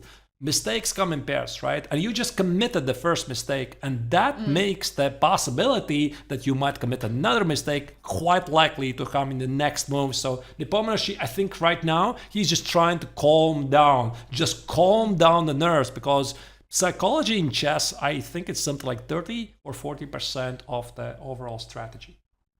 Agree with that, but Arthur, let's take a look what happens after queen to c6. If you just calm down and if you just treat this as a normal position, it's maybe not so bad for Nepo. Here he just got an exchange, and how strong is this initiative for Peter? We have here queen to e6 already on the board. This queen has to guard the bishop on g4. Very likely here Peter will not take the bishop on g4, because here at this point I think black has nothing to worry at all. Bishop to b7, rook to b8, or even c5 looks good, yeah. I'm not sure. White is still up a couple of pawns. A couple of pawns for the exchange. Knight x on g4. I would be puzzled, because of course, the knight on e5 appears to be a very strong piece. I definitely agree. But also, bishop takes on b7, bishop goes back to f3. It simplifies the matters. White is left with 2 pawns for the exchange. But answering the first question, Katie, maybe this is not really so bad for black. I think you're right. This is still all right for black. And this has got to be some comforting thought for Nepo, that despite the fact that he missed the shot, and there was probably this initial thought, okay, I'm probably lost now, right? I missed a shot. If you miss a move very often, you're just buried instantly. So he overcame the shock and he realized, okay, I'm still in the game. So, and the bar actually says, yeah, so it's about materially balanced. Despite the fact that Swidler found this exchange sacrifice, it's still not over, of course. Bishop b7, bishop h3, by the way, is played on the board. And after the rook leaves the f1 square, maybe black's idea was to take the pawn on a2, because this pawn now is hanging and attacking b2 pawn. Is there any issues with that? For instance, rook to d1 or rook to c1 and then queen to a2. Yeah, you can do that. By the way, just to give you a quick heads up what happened in the leader fight, Aronian just played a draw against Daniil Dubov, and this means that Aronian is going to remain the leader. After 3 rounds, he right now has 2.5 points out of 3. But of course, sorry to interrupt the actors, but I have to do right away. Anand, Wesley, so we need on the screen. Sorry to do this. So we're interrupting each other.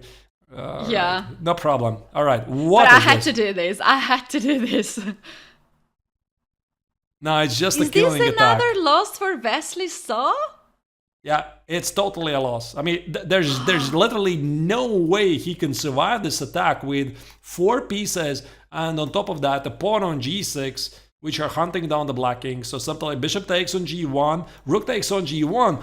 Wesley is up a rook, but he's dead lost because white has still enough pieces to conduct a killing attack. So think here about stuff like g7 and queen takes on h7. Followed with a swift mate. Actually, how do you even save this? I mean, I don't see. Maybe h6? Try to get the queen on g7, but white is going to play g7 anyway. Yeah, g7 you can play here. Queen h6 is coming on the way. So you have maybe to even queen h6 immediately. Oh my goodness. Jeez, this is too much. I mean, this is what happens when you're not in a great shape. I think that Wesley right now is somehow not in the game. I don't know, is it the jet lag? Is it the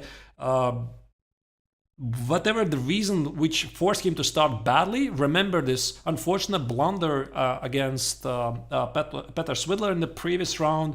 He's still not in the game. And when you're playing the chess at the highest level and you're not in a great shape, you can immediately feel that, right? Because everybody else is. That's what makes the difference. Yeah, and you have the toughest opponents, Arthur. So you have all the opponents better than the previous one.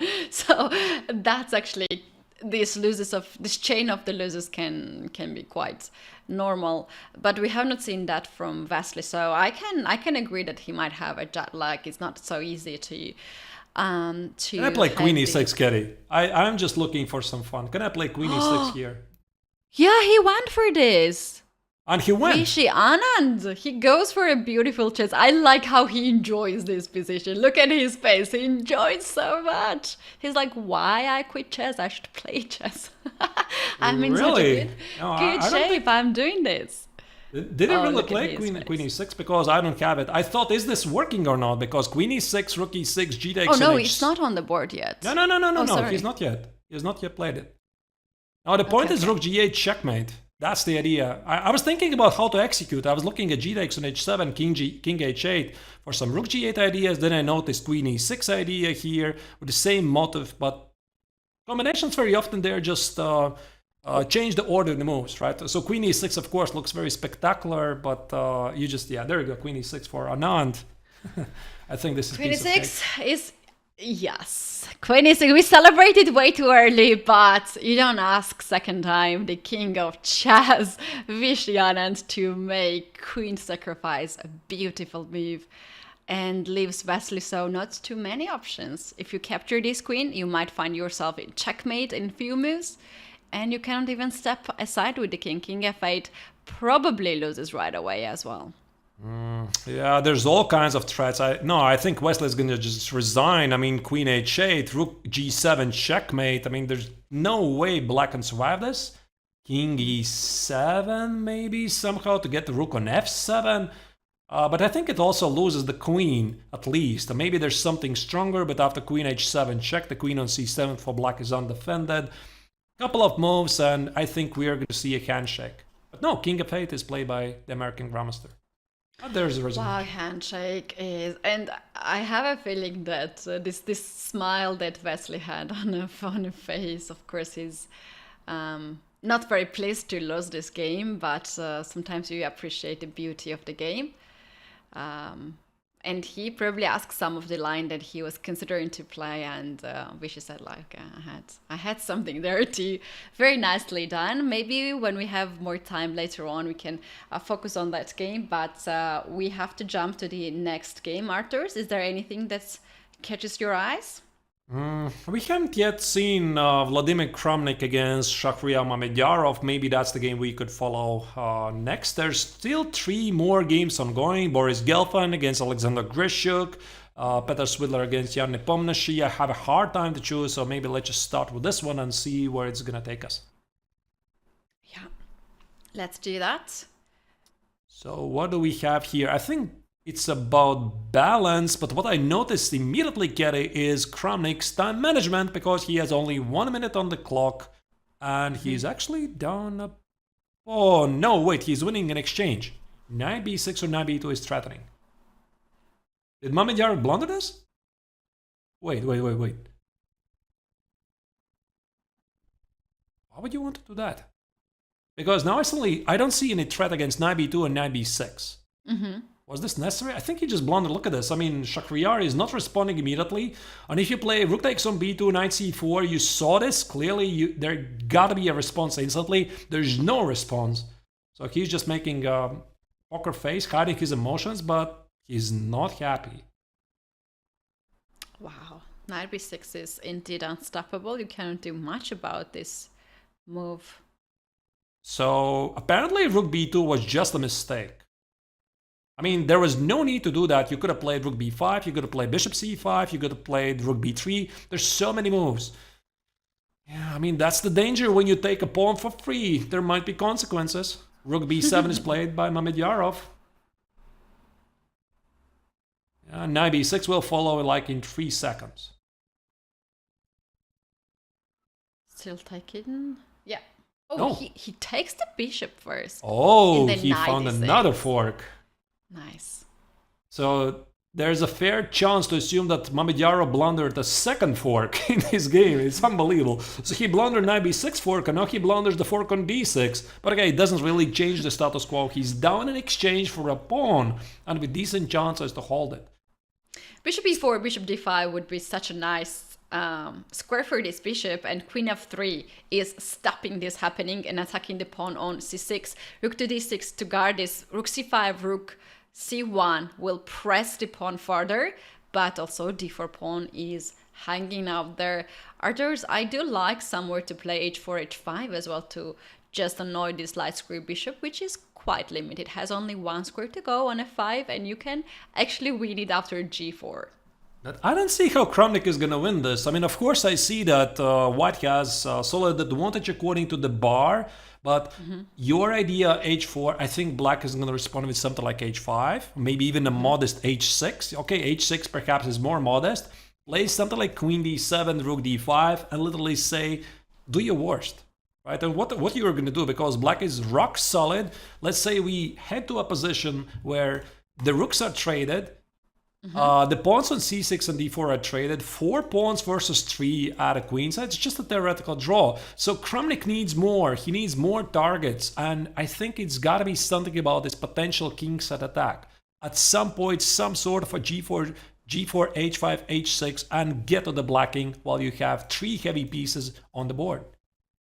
Yeah, I like this idea, h4 to play. You can do this with f3 g4. You can go also right away.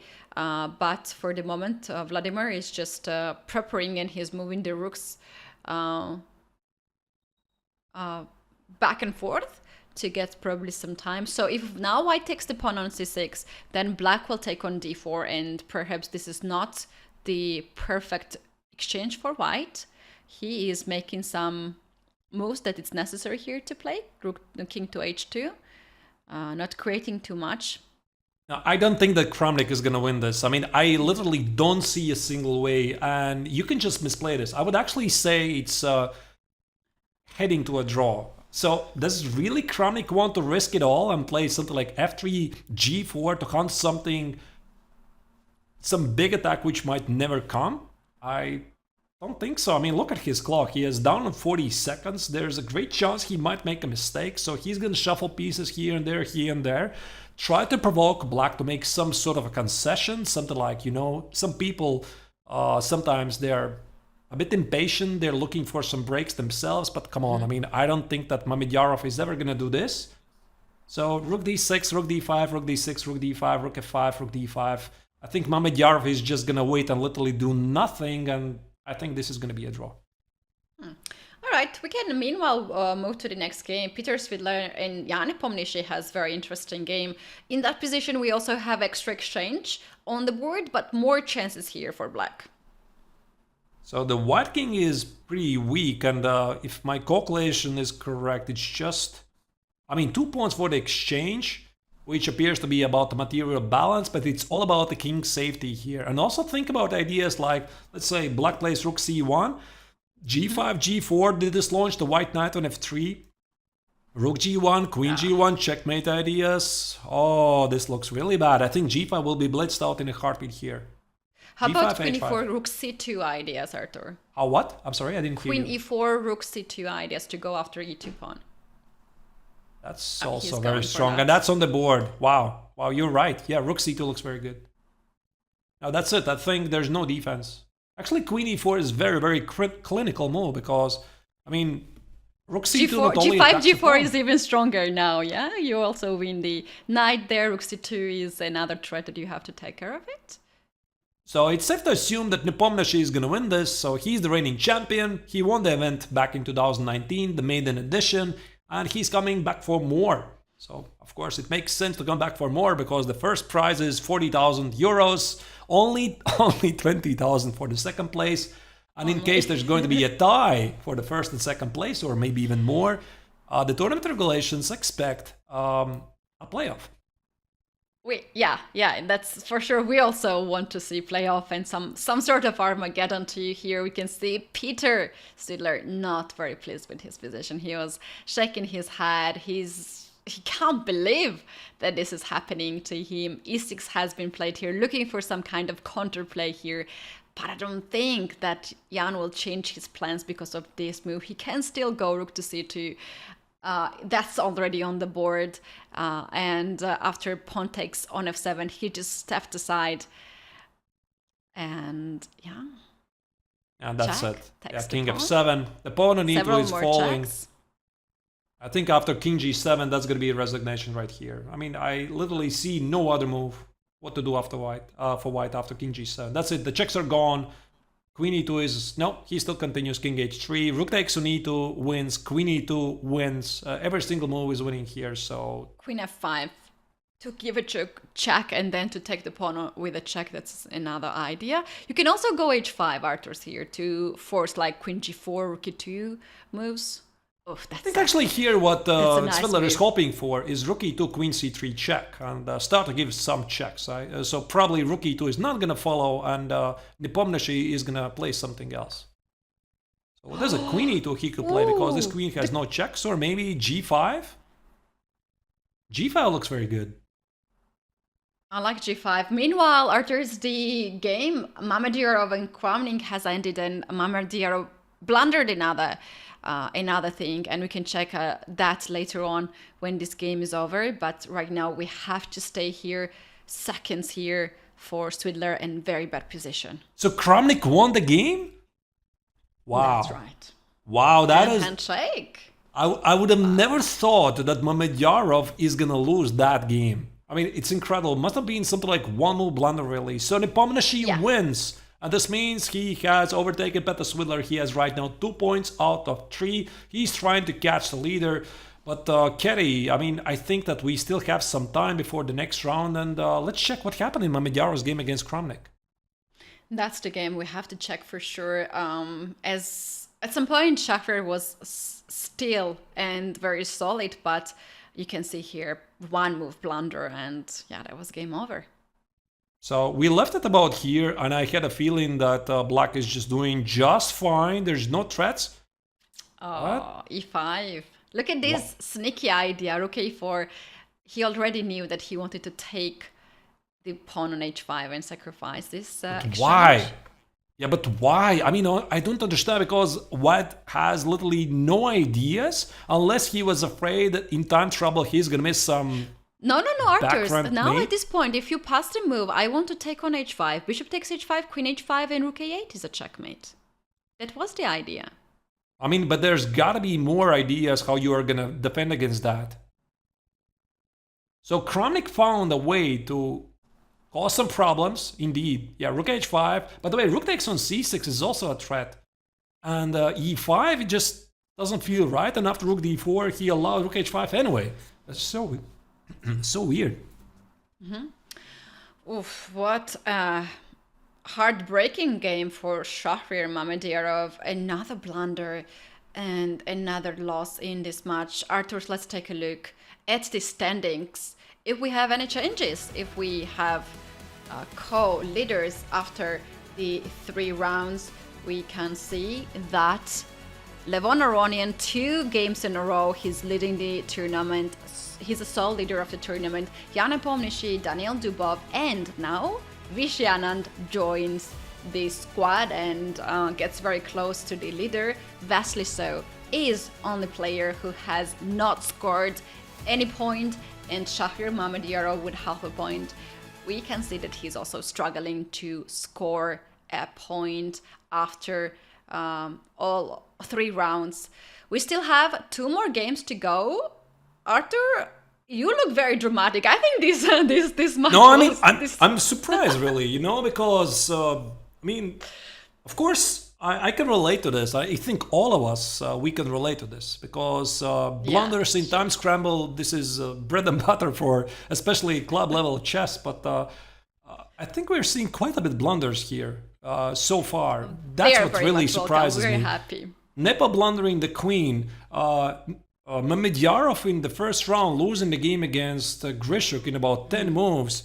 Again, Mamedyarov playing this game against Kramnik, and appeared to be he has just a solid fortress and he just self-destructed like in 3 moves. I'm not really sure what happened, but maybe it's the time control. It happens. We like the blunders. You guys in the chat on YouTube and Twitch, raise your hand if you like to see more blunders. I do like to see more blunders because when I play and when I blunder, then I remind myself that everyone blunders, even these top guys whose rating is so high that I can barely see that in my dreams. You guys, more games ahead of us, 2 more rounds. That means a lot of blunders, a lot of sacrifices, and a lot of ups and downs. We are now taking a short break, coming back before the next round, and we will review this one, and also we will have some predictions for the next game. So see you very soon, don't go anywhere.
Welcome back, everyone. This is Levitov Chess Week 2023, and we have 10 Super Grandmasters facing each other in 18 rounds, and we do have 30,000 euro prize fund for the winners. We have seen 3 games so far, 2 to go in this day, and in the studio we are working for you, Women Grandmaster Kedi Tazalashvili and Grandmaster Arthur Nations.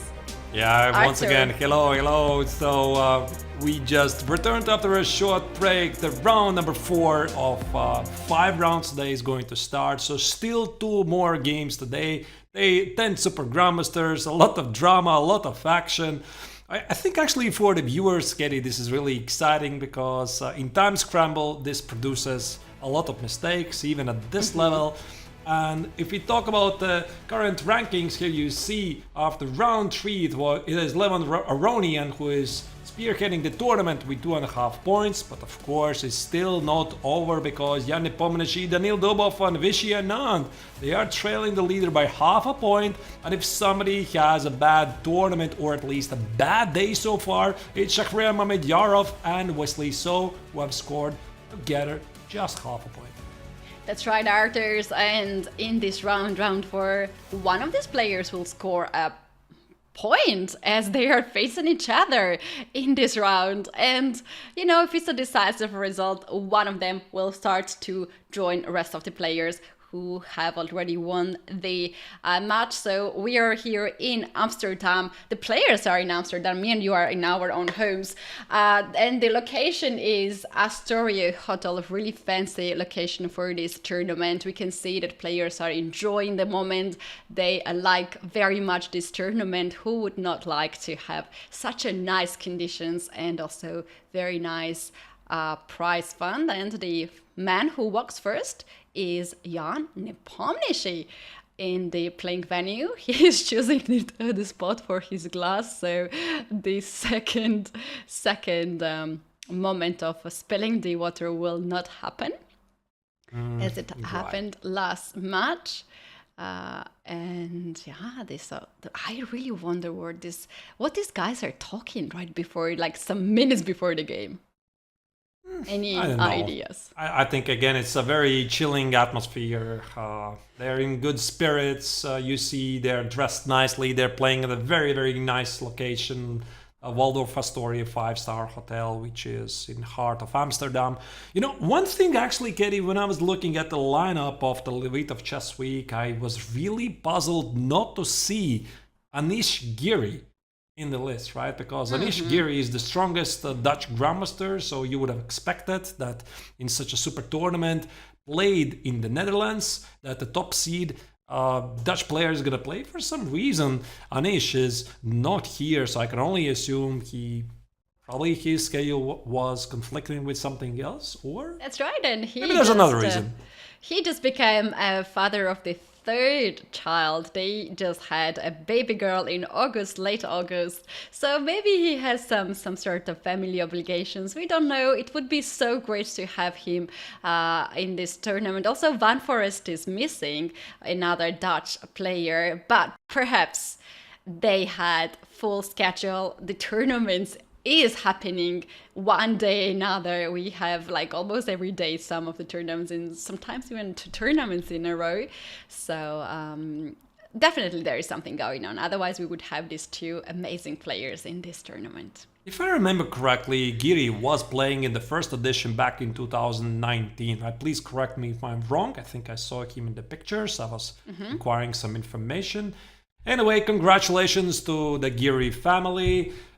Great news, but the next round number 4, is about to start, and my proposition, Kedi, is that we are going to follow the game of Jan Nepomniachtchi, the last edition's winner, who is facing the former world champion Vishy Anand. Anand, again, he just won a great attacking game against Wesley, so I think this is going to be something exciting. The epic match is something that we're looking, and Grishuk is the player, of course, who walks the last in the playing venue. And very soon the next match will start, as according to the schedule, the start of the game is at 4:15, and this is the moment we can see Grishuk, but he doesn't have his opponent on the other side of the board. This is Levon and Aronian, who will walk very fast. But Arthurs, do we have already moves? Yeah, we have moves. So Nepo against Anand. It is, what is this? Queen's Gambit declined, which started as a Nimzo. It's quite interesting how the positions can transpose. And after c takes on d5, e takes on d5, you're about to see that on the screen. Here you see there's a bit delay. We are reaching the Carlsbad structure, which is quite a famous system. I think it dates back from 1924. Please correct me if I'm wrong, Katie, because in the super tournament played in Carlsbad, Germany, a lot of players started to carry out this system, and ever since this particular system, this order of the moves and the pawn structure now bears the name of the Carlsbad structure.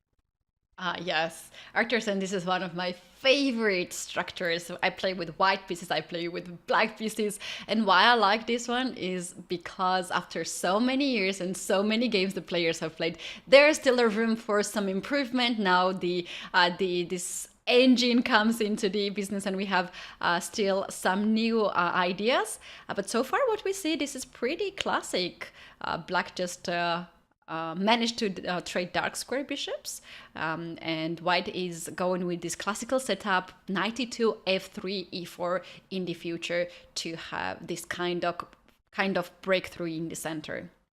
So, in case you're not really familiar, dear viewers, with the Carlsbad structure, let me just bring you up to the speed. What is this all about? So, white, according to the best practices of the Carlsbad, he wants to play rook b1, b4, b5, take the pawn on c6, and create a weakness on c6. Sometimes there are nuances, like Katie said, putting the knight on e2, because with the knight on e2 there's this different idea. After queen d2, f3, e4 starts something active in the center. That's why this knight on e2 is a bit more flexible.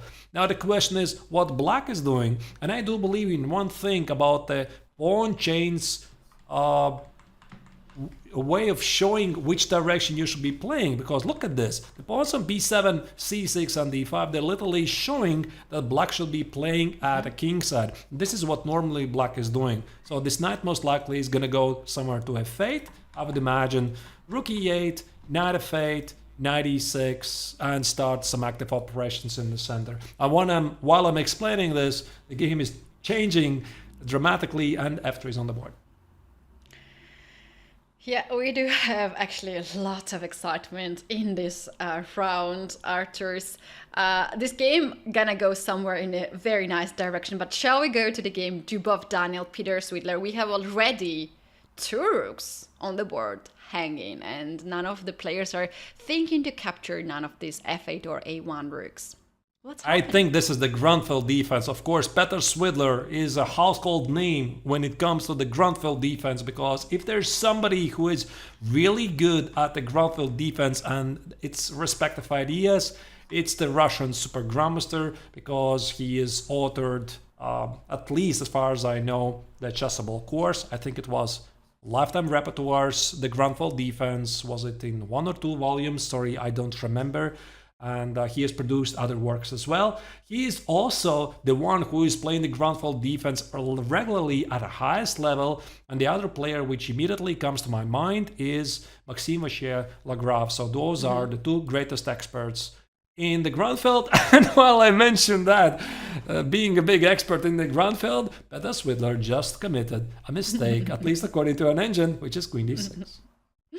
Yeah, he just played this move, queen to d6. Probably Andrew was supposed to suggest to move this rook away from f8 square, so it will not be hanging. But queen d6 makes sense to me, because bishop c4 was sort of divided to push d6 and open up this file, and queen just blocked that pawn on d5. I mean, it's actually quite paradoxical, because if we skip all the theoretical discussions here, right now, So none of the players really care about the exchange. It's quite amazing, right? I mean, the rook on f8 is under attack. Black is not defending it. For example, he could have played bishop g7. There's seemingly nothing wrong with that. Just play bishop g7, protect your exchange, and then try to capitalize on your extra pawn. Well, this is where it really matters to understand something about dynamics in chess, because the bishop on d4, Ketty, I believe it's not a weaker piece than the rook on f8. And that's why Swiller says, you know, you can have the exchange in f8. I'm going to keep the bishop on d4. And more importantly, he's not even taking the rook on a1 exactly for the same reasoning. Yeah, that can be so difficult to then guard the dark squares on the king side. So he keeps this bishop on d4, a monster bishop who controls and guards too many dark squares. And he wants to now develop the light square bishop as well. Where this light square bishop goes, is it going on b7 and then playing e6? Or black will play e6 right away to start to undermine the center? Or maybe this is even better to have the close center in this position. I mean, this is such a classical position, at least the material imbalance. I think I've seen it so many times. I think you're right, Ketty. Something like e6 definitely could be a move. D takes on e6, bishop e6, let's say bishop e6, queen e6. So what black is thinking about, he has the strong bishop on d4, and if he is able to create a marching army of pawns at the queen side, so he has a two-pawn majority at the queen side, which are backed by two bishops, then he's simply winning the game. And during this time, White has to do something really good at the king side, because this is where he has the pawn majority, 4 pawns versus 3 at the king side. So think about ideas like f4, e5, f5. Try to get to the black king. And Engine, of course, as coolly as always, says, listen guys, this is just equal. This is just a draw that likes, but it's quite possible to play. This didn't happen really. Actually, this happened in the position, but black started with e5. Black wanted to cement the bishop on d4 and just forced white to take the pawn on e6. And here we have the position, queen to c2, guarding the pawn on e4. Black's rook has to come into the game either to e8 to attack the pawn on e4 or anywhere else. But this makes a lot of sense here. Pawn is under attack. White has to guard this pawn rook to e1, perhaps from f file, but no, it's gonna be so difficult to break through here with white, because you don't want to push too much this pawns f4, f5, because it also creates some sort of weaknesses, and this bishop will be even farther open. Yeah, it's actually interesting that you mentioned that, Kete, because this could be some sort of a mutual stalemate for both opponents. Because if you start to become too active at some point, like this f4, f5, it might weaken your positions. And also for black, I mean, he has this pawn majority at the queen side, and if he over pushes these pawns, something like, let's say, b5, c4, and white is able to trade the pawns and penetrate black's defense sets with, at some point, something like rook a7, it could backfire. So you need to tread this really, really carefully. So a4 is played by Dubov. Of course, it makes sense. I think a6, b5 favors him because it opens up the position a bit. So queen c4, I think, is a move we could expect, unless there's going to be rook e4. Oh, rook e4. That's interesting. Queen to a6 is possible. And there's a lot of trades I cannot... Take and bishop f2. Yeah, but maybe this is not what black really wants, because now white has this attack, and the pawn majority for black at the king side doesn't feel. There's no more great There's c4 Arthur's here. I'm sorry? C4 in this position? Yeah, there's c4. C4. I just cannot calculate so quickly what's happening here. So C3. a5, c3, a takes on b6, c2. c2. Rook c1, bishop e3, remove the queen, promote the pawn. Oh, wait. Oh, something happened.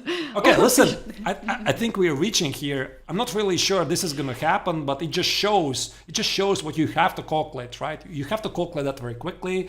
Again, the time control, dear viewers, is only 10 minutes plus 5 seconds. So you have to make these decisions very often based on the intuition. You do some basic calculation, but most of the time you're just guessing, really. Yeah, that's something for sure. Very interesting. Maybe these players will heat up the position, but we already have a lot of fire. Graham, Kramnik, and Boris Gelfand.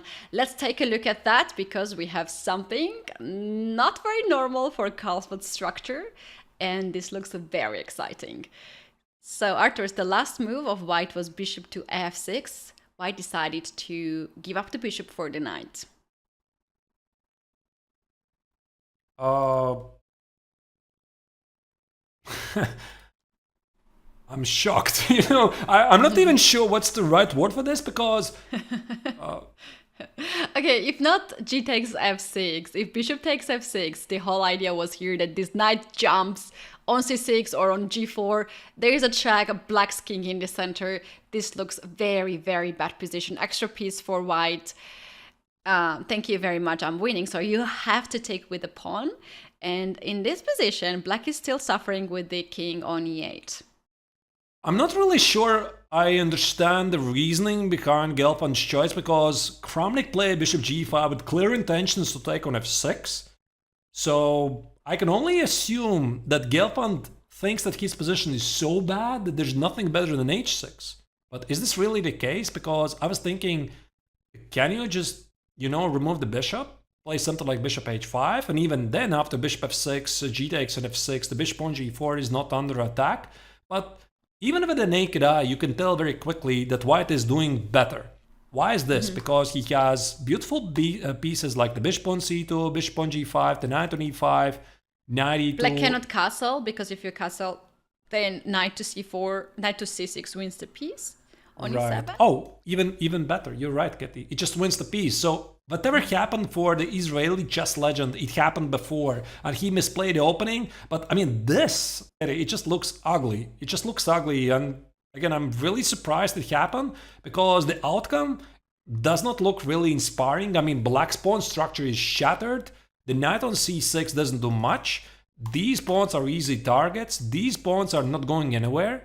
And despite the fact that we have obstacle bishops on the board, Kramnik is just, cruising towards what it appears to be a very smooth, dare I say, victory. Knight e2, queen f3, these pawns very easily become target.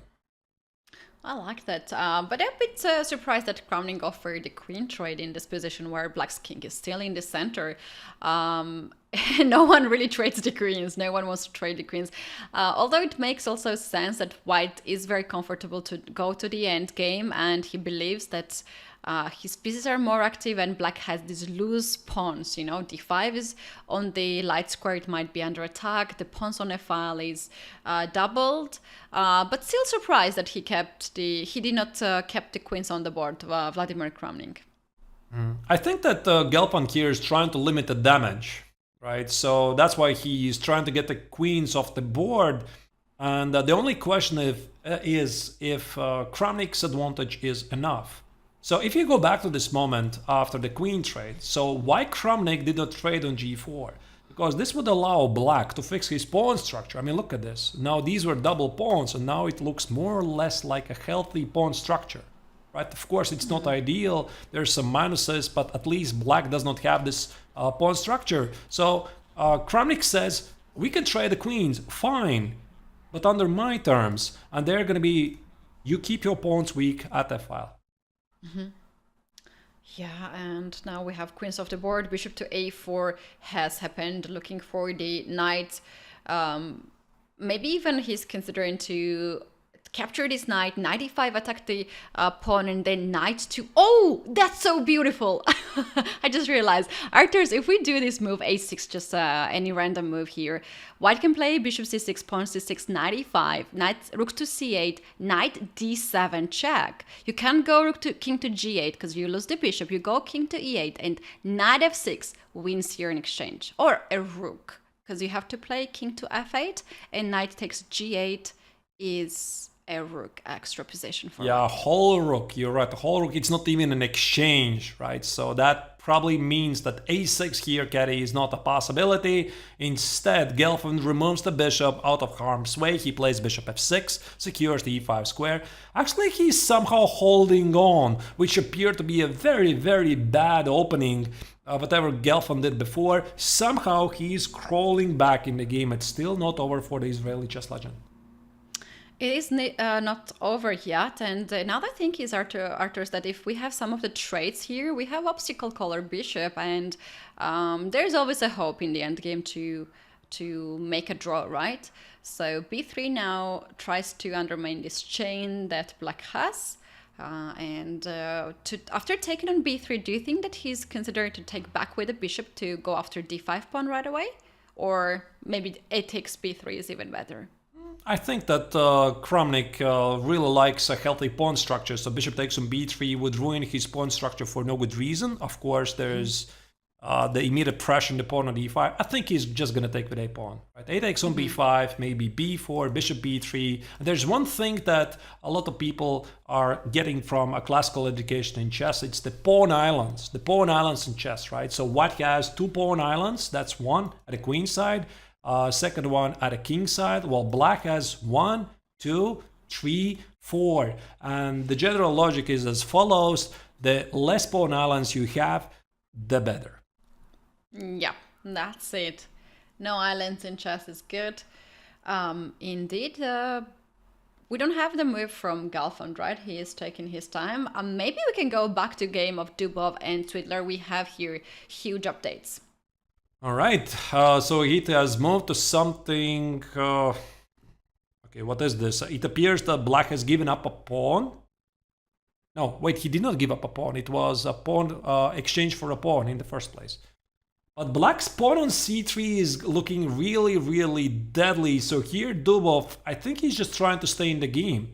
Because c3 allows the rook trade on e4. Unfortunately for white, this is not a possibility. Because one thing that Dubov would like to do is to trade the queens. For example, if he would somehow magically get a king on c2 to stop this pawn, then the rook is going to be such a stronger piece than this bishop on e3. Of course, you immediately see that this is not the case. Because after bishop e3, this pawn simply promotes. Yeah, and you cannot stop, even though you have one of the strongest pieces on the board. You cannot stop this pawn going to the queen. c3 is a very, very nice move here and dangerous. Well, Arthurs, if you play rook to b to c1, then black will go after b5 pawn. Rook to c5, rook to f5 is the move that Swidler can play here. Yeah, that makes perfect sense. Not only attacking the pawn on b5, but also reinforcing the movement of the pawn. I mean, you're dreaming about scenario to play c2, bishop b2 at some point, so that the pawn on c2 is protected by the rook. Absolutely, it does make sense, Kitty. But instead, I think that Dubov probably is going to resort to some active defense. Because one thing you know, you never want to position your pieces passively. So I think that he wants to put this rook at somewhere more active place, something like rook b4, maybe try to pin the rook and the bishop, and then try to get the king in the game ASAP. Oof, yeah, there is this idea too to play king e7, king d6, king to c5 to get his king on the queen side and try to annoy white's pawns. And somehow here black has some of the time because of the weakness of the back rank. Right, this rook to b4, rook to d4 ideas will not work because there is this checkmate threat on the back rank. Rook to f5 actually has happened, and rook to b4 is That's a great going move. to. Yeah, I'm not sure about rook to f5. I don't know if I like this move. I think that, Kerry, where this game most likely is gonna take us, maybe I'm wrong, but I have a feeling that Dubov in the end is gonna have to hold the endgame down a pawn in the rook endgame. Something like rook b3, sacrifice the exchange on c3, rook b5, and then position the rook behind it. Because this is sort of the good practice, how you're supposed to hold it. I mean, the players at the highest level, they're not afraid of entering a rook endgame down a pawn because they're well educated. They know they're very often drawish. And this pawn on c3, it could cause you some major headaches, especially if you see king d6, king c5 is incoming, followed by king c4, king d3, king d2, etc. And I would not be surprised if Dubov is seriously going to consider the sacrificed exchange and try to hold this endgame. Yeah, that's a possibility indeed. If he feels that Black's king is getting very active to go to the rook endgame, pawn down, and definitely he can hold in that position. It's not so bad pawn structure for white. And maybe meanwhile we can check out some other games. So far I look all these games and they are very solid. Seems like the players decided to go very solid in this round. We don't have some crazy blunders or sacrifices yet. So which game do you want to follow? Maybe let's go back to the game of Nepo against Anand, because that's the game we started with. That's a very good idea. All right, let's go. And here we have a beautiful knight on f5. That's pretty much what it is, because everything else is back at the defenses. It appears to be quite solid, and by the looks, it looks like this was a Petrov. Was this the case? I'm not entirely sure, but it does not really matter. h5. Here Nepo tries to secure the knight on f5 so that there's no g6, but of course h5 also comes with some consequences because it weakens the g5 square and white no longer can easily push g4, g5. If he plays f4, g5, you need to watch out for the pawn on h5, and it also hands on the platter the square on e4. So Nepo needs to be patient and try to generate some weaknesses. Yeah, there is one weakness on d5, and d4 is also a weakness, but as I remember, black is worse here because of the light square bishop, right? This bishop is very passive and has to be defensive and has to go look for d5 pawn, but white needs to create another weakness. And this move I like, g6 for white, because then h6 pawn might be somewhere the weakness for black. Arturs, what do you think if, for instance, king h4 happens? Like to allow black to capture this pawn and then knight f5 to play. I'm not really sure. I was not looking at king h4, yeah, but the question is what else? I guess Anand is not going to force matters because after g takes, the pawn on h6 becomes a target and you weaken up once again the f5 square. I would expect something like king g7 and keep the tension. But no, actually, Gary, h takes and g6 was played. H takes, f takes, and I think f4 is about to follow. f4 is on the board. Mm-hmm. That looks very nice. Arturs, I would suggest to go back to Dubov's game against Peter because there is a bit of inaccuracy, and he has 30 seconds on the clock. So rook to e4 has been played now, and this gives a check to black's king. Maybe black will just play king to f6, but the main point is that black wants to play c2, and how you're going to stop that. I don't like this, what Dubov is doing, because now look at this, he just gave the second pawn for nothing. And that's why I said, when it was this situation here, it must be some stubbornness, right? There's no other way I can explain this, because this pawn on c3 is so dangerous, you just have to accept your worst, right? I mean, how else you're going to hold this position? So rook b3, rook c3, sacrifice the exchange, play rook endgame down a pawn, position the rook on b7 and pray for a draw. Now he can't do that anymore, right? Because the exchange is, I mean, he still has the exchange, but now black has two connected pass pawns, and I think it's just winning, right? So you play b4, b3, bishop f6, protect the pawn on c3, remove the rook, play b3, and bring the king into the business as well, and you have nothing to worry at all in that position. Rook to b2 with idea to b3. Dubov stepped in very dangerous position right now. I'm really puzzled that the bar says this is about equal. I don't understand. Maybe it's because of this rook on b3. Maybe there's something like rook a2. Try to imprison this rook. And how is this position equal? It just beats me really here. The Anand says that white is on time to play king d3, rook a2, king to c2. And that's why it gives the equal position. Well, I beg to differ, but okay, fine. I'm not even argue. So I still think there's the threat of rook a3, bishop f6, and b3, but maybe black is not in time. Wesley lost another game against Shakir Mamedyarov. That game is happening just behind this one that we are observing. We're gonna go back to that game at some point, but let's now just focus on this game. This is a very, very tense situation. Seconds on the board, and things are not so clear yet, Tartors. Right. I mean, even if there's no immediate way how black can capitalize, I mean, the 2 pawns for the exchange, they're 2 pawns. I think that right now Swidler is looking for the forced win. Of course, he doesn't know there's no forced win. Maybe he suspects he slightly misplayed it.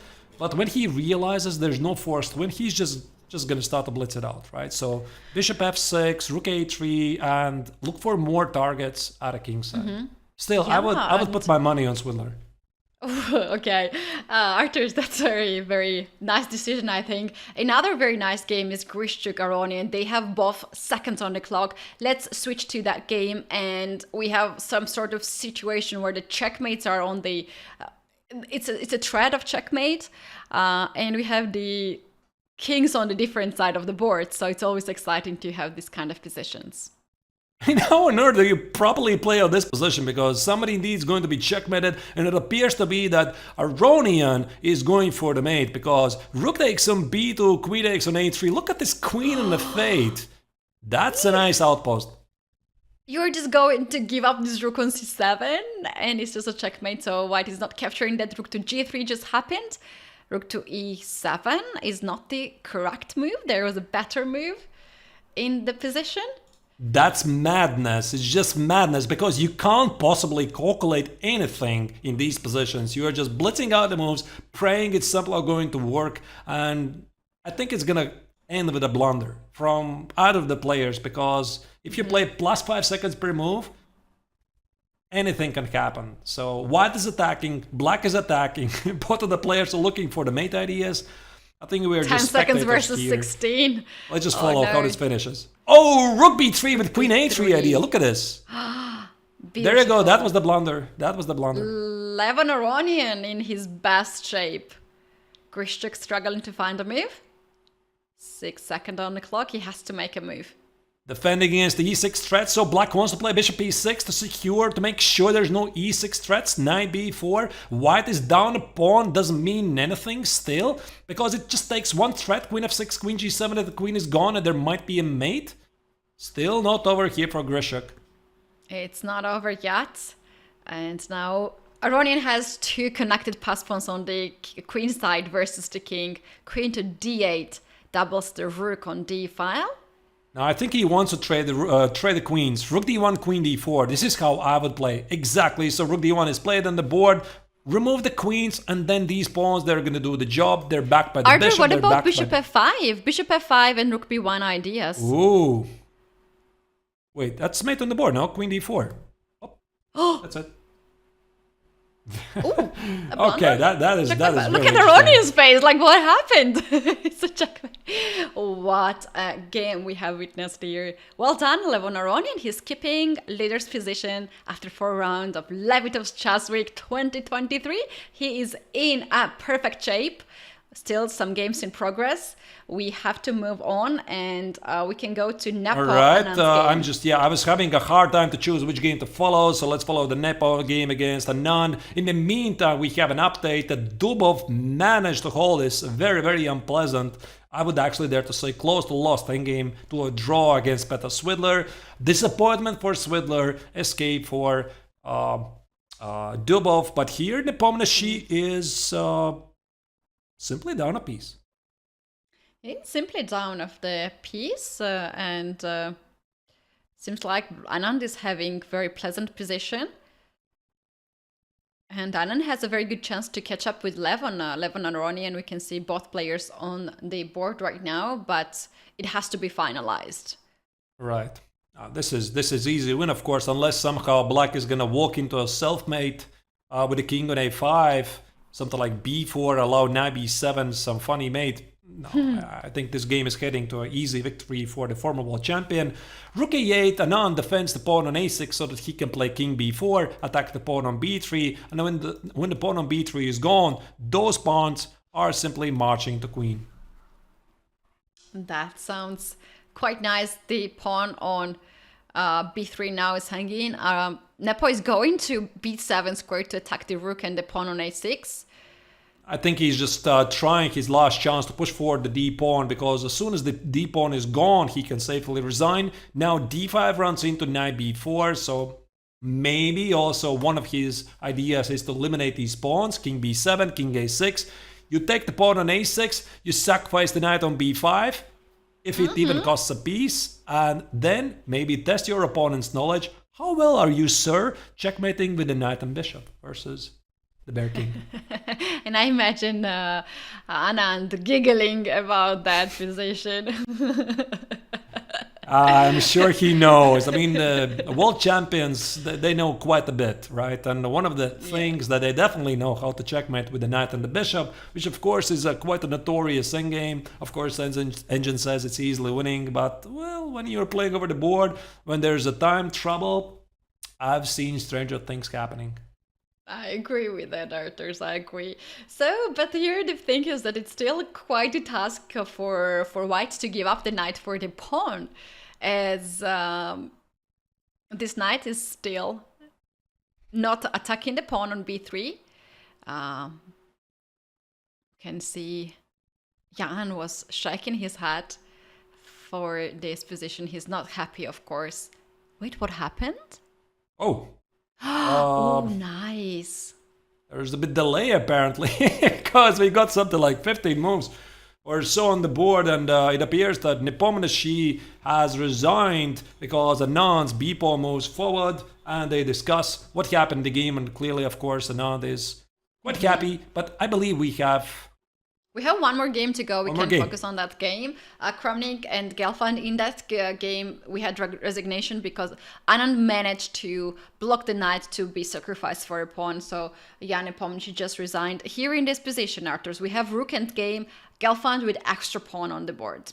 All right, I mean, ladies and gentlemen, get out your copies of Dvoretsky's Endgame Manual, because this is where you very often get fine expertise, fine ideas about the Rook King games. Rook King games are notorious. There's the balance, very fine margin between winning positions, drawing positions, and even the best players in the world, they very often made incredible blunders. And right now, what's really important is that Kramnik's king is cut off. I think he's just losing because this f5, f4, f3, this position eventually leads to a position what we call the bridge. This pawn is eventually promoting to a pawn.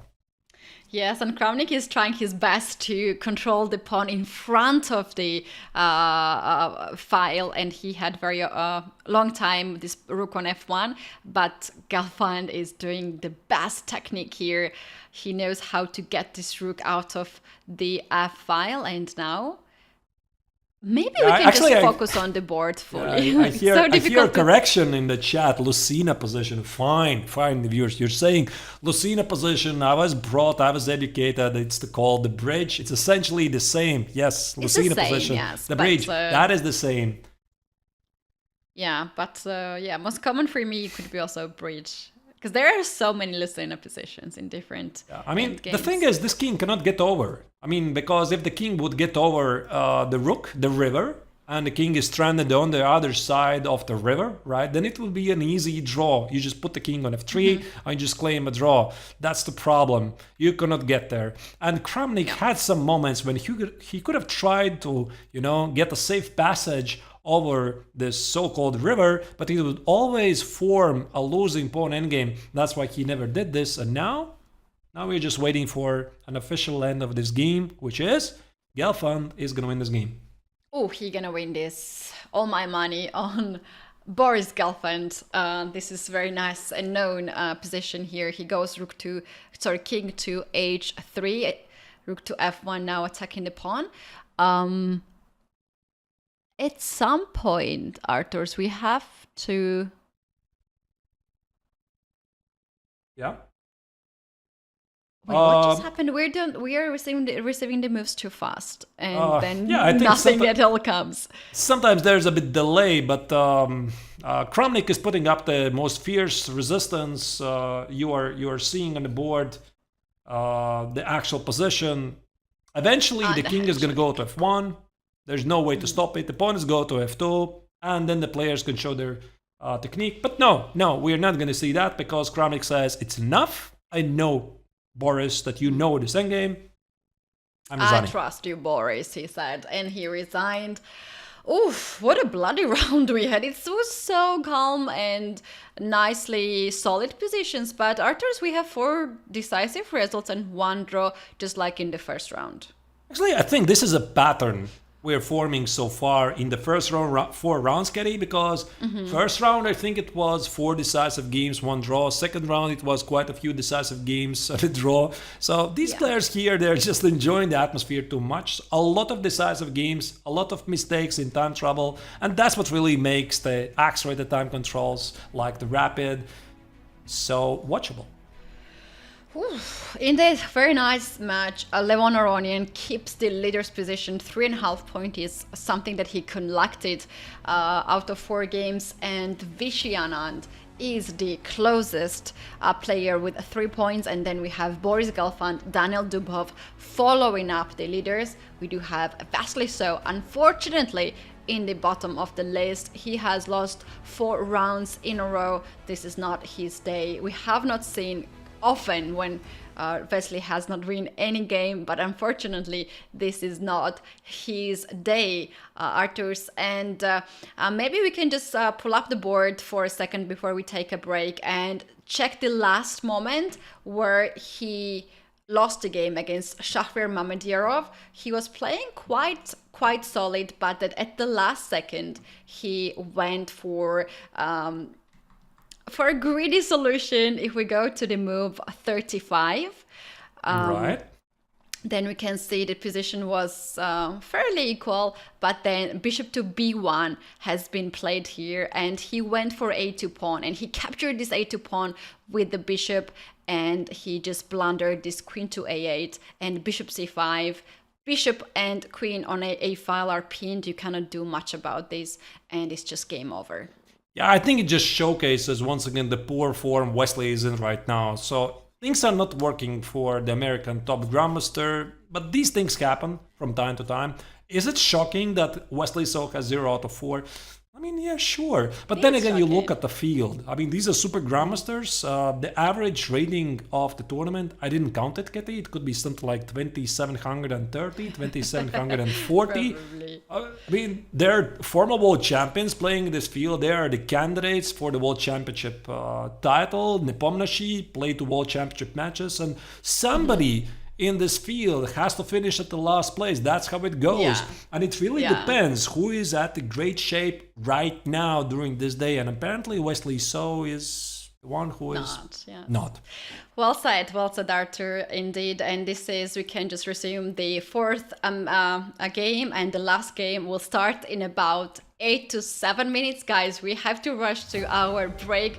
Please don't go anywhere because you don't want to miss the last round. Will Wesley So score a point or even maybe a half point? We're gonna see all this in the last round. We'll be back soon.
Welcome everyone, this is Levitov Chess Week 2023 and the tournament is happening in beautiful Amsterdam. We have top 10 grandmasters fighting for the 40,000 euros. For the first place in the studio, we are working for you, Women Grandmaster Keti Tsatilashvili and Grandmaster Artur Nations. Artur, we have seen 4 dramatic rounds so far and 1 to go today. Yeah, it's really exciting stuff, right? And of course, that's what makes the rapid chess the most popular time control in the modern chess, especially in the 21st century. One more game, because in total there are going to be 18 games. This is a double round-robin tournament with 10 invited players playing against each other twice. In the span of the next 5 games, they're going to play 18 games in total. And today, the first 5 games will be played. 4 of them, first 4 rounds already over. And now we're about to follow the final round of the day 1. And Keti, I was thinking that probably we are going to start with the leader fight. Aronian against Vladimir Kramnik. But perhaps let's have a look what is happening in the overall standings just to refresh. Who is leading the tournament and which are the matchups of today's final round that we have to follow more closely. Right, Levon Aronian has a very good tournament. He's leading the competition already 3 rounds in a row. 3.5 points is what he has collected. Anand is following him very closely. In the tournament, Veselistov is suffering very much. Will he score a first win? Will he get at least a draw? We're gonna know that very, very soon. And today he has the last round opponent, Jan Nepomniachtchi. He's with white pieces on the screen. We have Levon Aronian, the leader of the tournament, against Vladimir Kramnik, who has, at this point, 1.5 points collected. And he's also in the situation when he needs to win. And Artur, we have game started. Yeah, I mean, of course, this is a very, very principled game between the 2 chess legends because Kramnik, former world champion, against Aronian, they have faced against each other so many times. I don't have the statistics, maybe, Keti, you do. The first game which jumps to my attention is one of the candidate cycle games when Kramnik crushed Aronian in this quiet, what was it, Italian or Rai Lopez game, this original Rook G8 idea, which made quite a bit of headlines. Anyway, none of this happens really right now, and we have a sharp Sicilian on the board. Oh, I like Sicilian. Another Sicilian in the rapid time control means a lot of sacrifices and checkmate ideas, like we have already seen Artur's. And you ask for the statistics. Levon Aronian, Vladimir Kramnik, they have played tons of games, almost 100 games. And Vladimir Kramnik is leading in a classical segment as well as the rapid segment, but it's not a big difference between them. And Levon is leading in the blitz segment. So quite balanced match. All right. Okay, now that's a surprise, getting knight b5. I mean, does this have anything to do with the time control? Because the most critical move here, if I may go back for a moment, right? So where was this? After knight c6. The main move is knight c6, b takes on c6, c5. This leads to some very, very sharp lines, and perhaps Aronian felt, since this is a rapid time control, since my opponent is going here deliberately, I'm not gonna do that, and instead he played this more modest looking knight b5, which is not really ambitious, but it simply transposes to the Sicilian Sveshnikov, and they blitzed it out very, very quickly. Yeah, we have this well-known position where White has this beautiful knight on a d5, but Black has a pair of bishop and claims that it's fine. I'm fine here in his position. Should we expect here some sort of sharp continuation? I think so. Very often this can lead to unbalanced game because White is exactly like this. White is trying to create a pawn majority. I think c takes on b4 is the main move here. Then take on a4. Black is positioned the bishop on g5, but the idea is to play g6, f5, do counter strike in the center. And One of the most famous games which jumps to my mind is, I believe it was Garry Kasparov's crushing victory over Alexei Shirov. That was so many years ago, where Kasparov, after bishop d7, allowed this exchange sacrifice on a4, and then would just go on to dominate the position because of the control of the light squares. But it appears that both players getting here are well within the preparation. a5 is a pawn sacrifice. I guess the idea is that after rook a5, there's going to be rook b4. Oh, rook b4, and we have some sort of traits of the pawns, but black favors in that, because like after knight takes b4, queen takes on a5, there is a very, very strong pin on the knight and the king on e1, and very likely white is already losing here some material, because like after queen to b3, there is bishop e6 also coming with all the threats.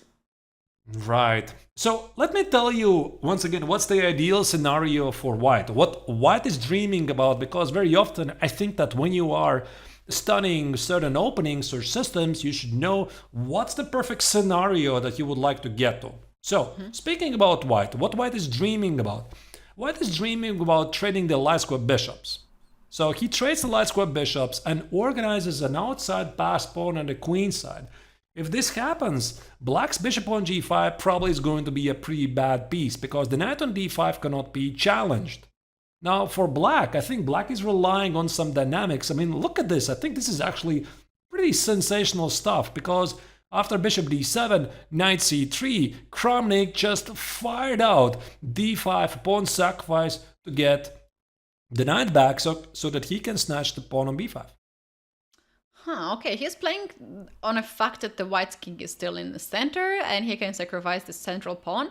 If you castle here, I'm going to capture the pawn on b2 and I have an extra pawn on a5. That's something very, very nice. White has to fight back to get this pawn. And if you don't castle and if you start to guard the pawn on b2, then you're going to have a serious problems with, I believe f5 is something very strong here in these positions.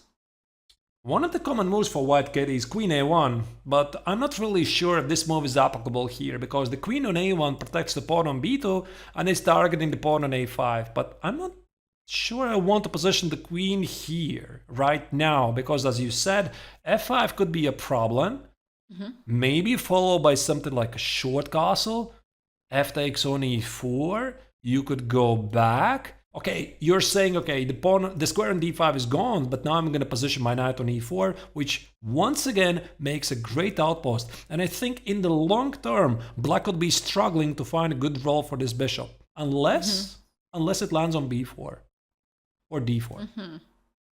Yeah, very interesting situation. So you think that maybe it's good to guard the pawn on b2. By the way, castle just happened in the game. White decided to give up this pawn on b2 because he has something in mind, and perhaps after rook to b2, what Aronian is considering here is queen to a1, attack the rook on b2 and the pawn on a5. And if you get this rook back on b5, then knight c3 can attack the rook as well, or you can just bring the rook d1 into the game. And there's also some interesting ideas with knight e7, knight f6 check. The rook on b5 is under attack. Perhaps this means that Aronian doesn't mind a draw. This could be like a silent draw offer. I mean, he is leading the tournament, he's doing fine, he has a good run. And I mean, try to outplay on demand such a strong player as the former world champion Vladimir Kramnik. And perhaps for Aronian, it's like, okay, if it's a draw, fine. Yeah, I mean, I don't mind it. And it could be part of the strategy that he's trying to provoke his opponent, for example, into this line that you mentioned, Ketty, rook b2, queen a1, rook b5, queen a5, and if you want to do that, fine. Now there's going to be a big fight. Yeah, probably the position is more or less still balanced, so yeah, I think we're seeing this. Queen a1, now the rook on b2 is hanging. If you get this rook back on b5, queen e5 is the move that white can play. Maybe black will just keep this rook on b2 and will play queen to b8 to give up the pawn on a5 and not to give the central pawn, but To be honest, white is just very good here with the knight on d5. Controls I this think Kramnik is going to play rook forward. b5 because it gives some dynamics. It gives him the outside pass pawn. He's just evaluating the consequences which happen after queen e5. He's reaching for the move. I think it's going to be rook b5 here. He is going to play with the rook. He's not certain. He took the hand back and taking more time. Now he's got to be Yes. rook b5 because I don't really see any other moves with the rook which would be as good. Maybe rook e2 to keep the rook on the second rank, by the way. Yeah, by the way, why do you position the rook on b5? The pawn on a5 is protected.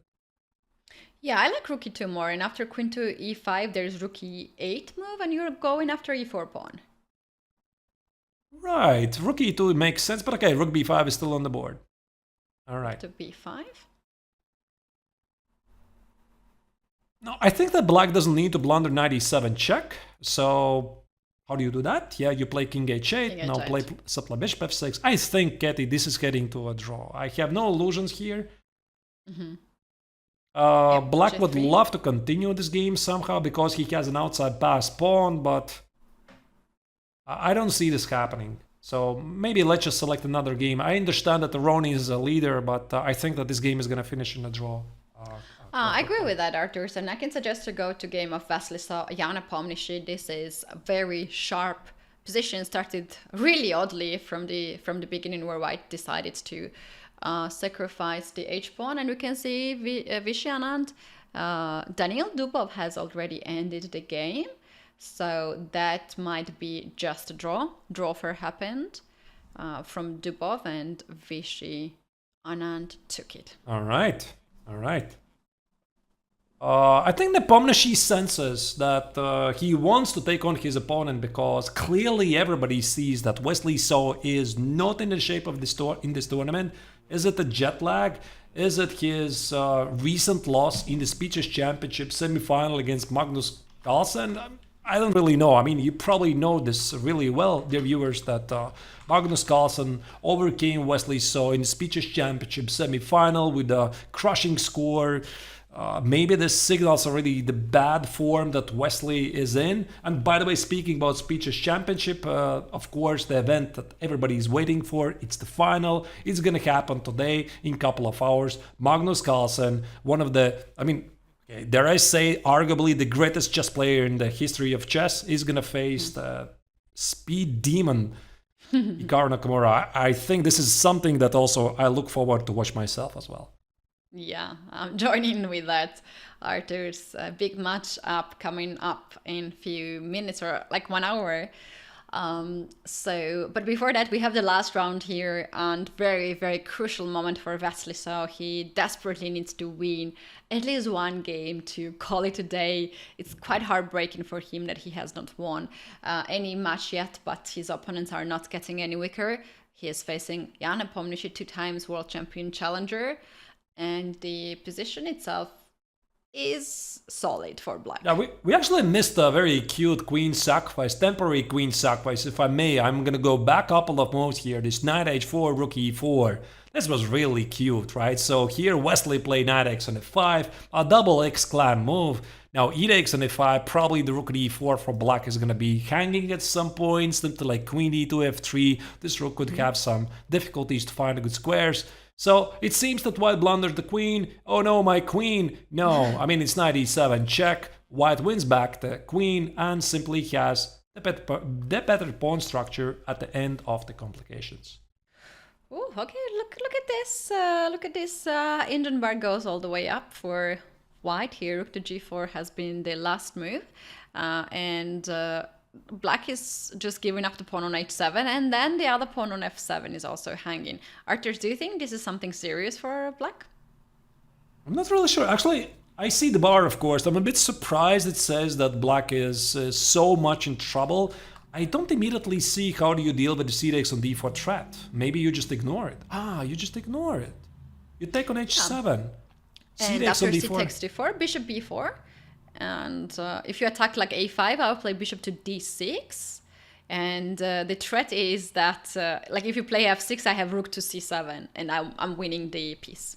Like that's nice. I mean, somebody already said in the chat that you're so sharp today, Katie. You see these lines very, very quickly. right? Oh, For I me, take that compliment. for me, it takes a while to notice something, right? But you're very, very spot on. Indeed, indeed. So this bishop b4, bishop d6 idea opens tactical possibilities for white, and that's why Nepomniachtchi plays a5. He tries to trap the bishop, but now Trapping. Wow, that's nice. d6 on But, c5 would be very bad, right? But Arthurs, why don't we just take the pawn on f7? No, we can't do that. Sorry, we You're cannot not do afraid that. of the threat, right? I am very afraid because after f3 now there is intermediate pawn takes the bishop with a check, and that's something that I missed. Oh, yeah. Yeah. All right, all right. So c6 on d4 now is a legit threat, and also king e3. I don't think you can do that because there's going to be probably a check first, king d3, and bishop a6 delivers the bad news for white. Very bad news, in fact, and you are losing the piece here. So here Vasily decided to play rook to h4 to guard the fourth rank. And rook takes h4 would be just a suicide here for black. And that's really interesting.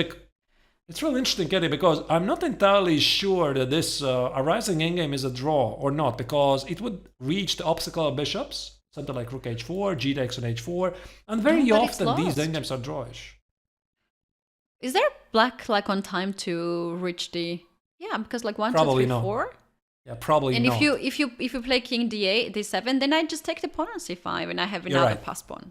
You're absolutely right. I mean, normally I think that having a bare obstacle at bishop endgames, has a highly drawish character, but specifically here, Nepomniachtchi would have loved to trade the rooks, but he could not do it. And now Wesley has grabbed another pawn on a5, and Nepomniachtchi is desperately trying to hold on and stay in the game. So the question is, you don't want to be the one player who lost the game against that participant who lost some other games too. Arthurs, I have been in that situation.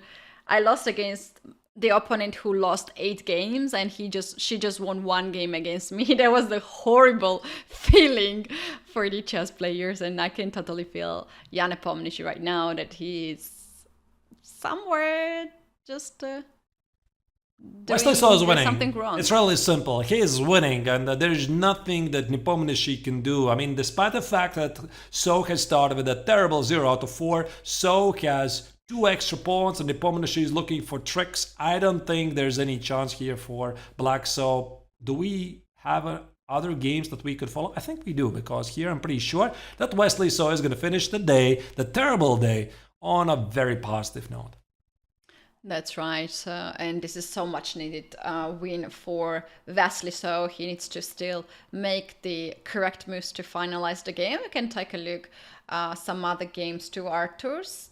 Yeah, I just had a peek at Levon Aronian against Vladimir Kramnik. Nothing yet is happening there. It's just as equal as it gets. So maybe there's something else.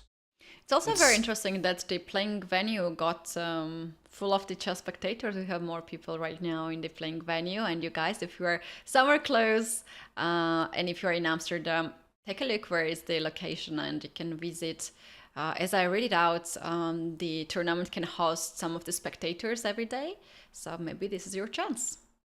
And if there's any chess organizers who are watching this, I mean, I think you can take notes actually from the Levitov Chess Week, because I can definitely speak as a chess professional. Playing in a very nice venue, this is one of the greatest reasons why I love to come to a tournament, right? So sometimes there are great tournaments with great prize fund, but we are playing like in a sports hall, right?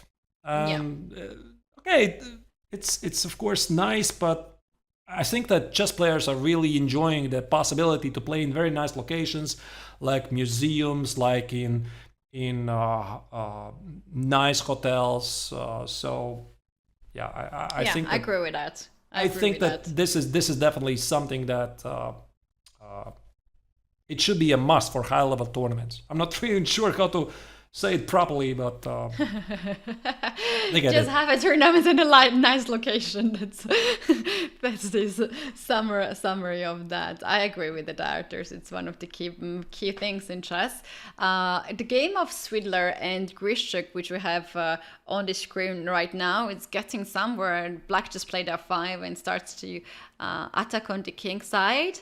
If white allows, maybe Black is even considering to push the pawn forward, like f4, to create some kind of dangerous attacks, like bishop g4, bishop f3, and then queen can also get on h3 and checkmate. Sorry, Kenny. I just read in the chat, playing the Eiffel Tower.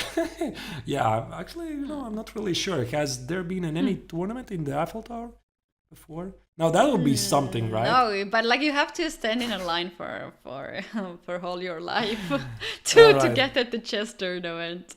Yeah, talk about Eiffel Tower, indeed. I wholeheartedly agree. Anyway, back on the serious note. So, is Black advancing forward these pawns or not? Oh yeah. How you were actually stopping this bishop to f5 is trading the light square bishops now. And then it's going to be a really tough decision for white to hold the center as the pawns are going forward. Bishop d4 has been played in this position. I was just thinking, how about to take this bishop and then queen to d5? But white has some resources. Queen d3 will be played. I think it's all about the blockade. It's really as simple as it gets. I mean, Black wants to push those pawns forward, and I think if they cross the so-called Rubicon, the middle of the board, and get to e4, d3, it's going to be instantly bad for white. Because if this knight from c6 get to d4, f3, I think white is just dead lost. And at the same time, how about d3 white is... then, Arthur? What you just said makes a lot of sense. How about we just push d3 here with Black? d3 here? Yeah. With the idea of queen to d4. Oh. To go after the knight, or knight d4 is another move that I would love to play here with Black. Maybe knight e4. I'm not sure. Maybe. Yeah, and d3, by the way, is played. It is on the board. Engine says it's a mistake. I'm not really sure. In the engine, whatever. Who cares about the evaluation of the engines, Who cares about it? Who cares? Yeah. Well, yeah, we care, unfortunately. Anyway, d3 is played, so Grishuk opens up the d4 square for the knight so that it can get closer to the white king, try to get to some light square weaknesses. Yeah, this bishop on a3, I'm not sure what it really does. Probably bishop b2 needs to be played at some point. Also stopping knight b4, but it drops the pawn on b4. It drops the pawn on b4. Knight c2 will be another move. We see this d3 and question mark, but this move might be a move, No, it's very human. That could create. Yeah. It's very human. I definitely agree. And apparently, Engine says there was a missed opportunity for white. Whatever it is, I don't really know. It also looks pretty human. White wants to play rook d1, target the pawn on d3, and maybe at some point, I don't know, play bishop b2, and still... By the way, protect the pawn on b4 with the queen on b3. There you go.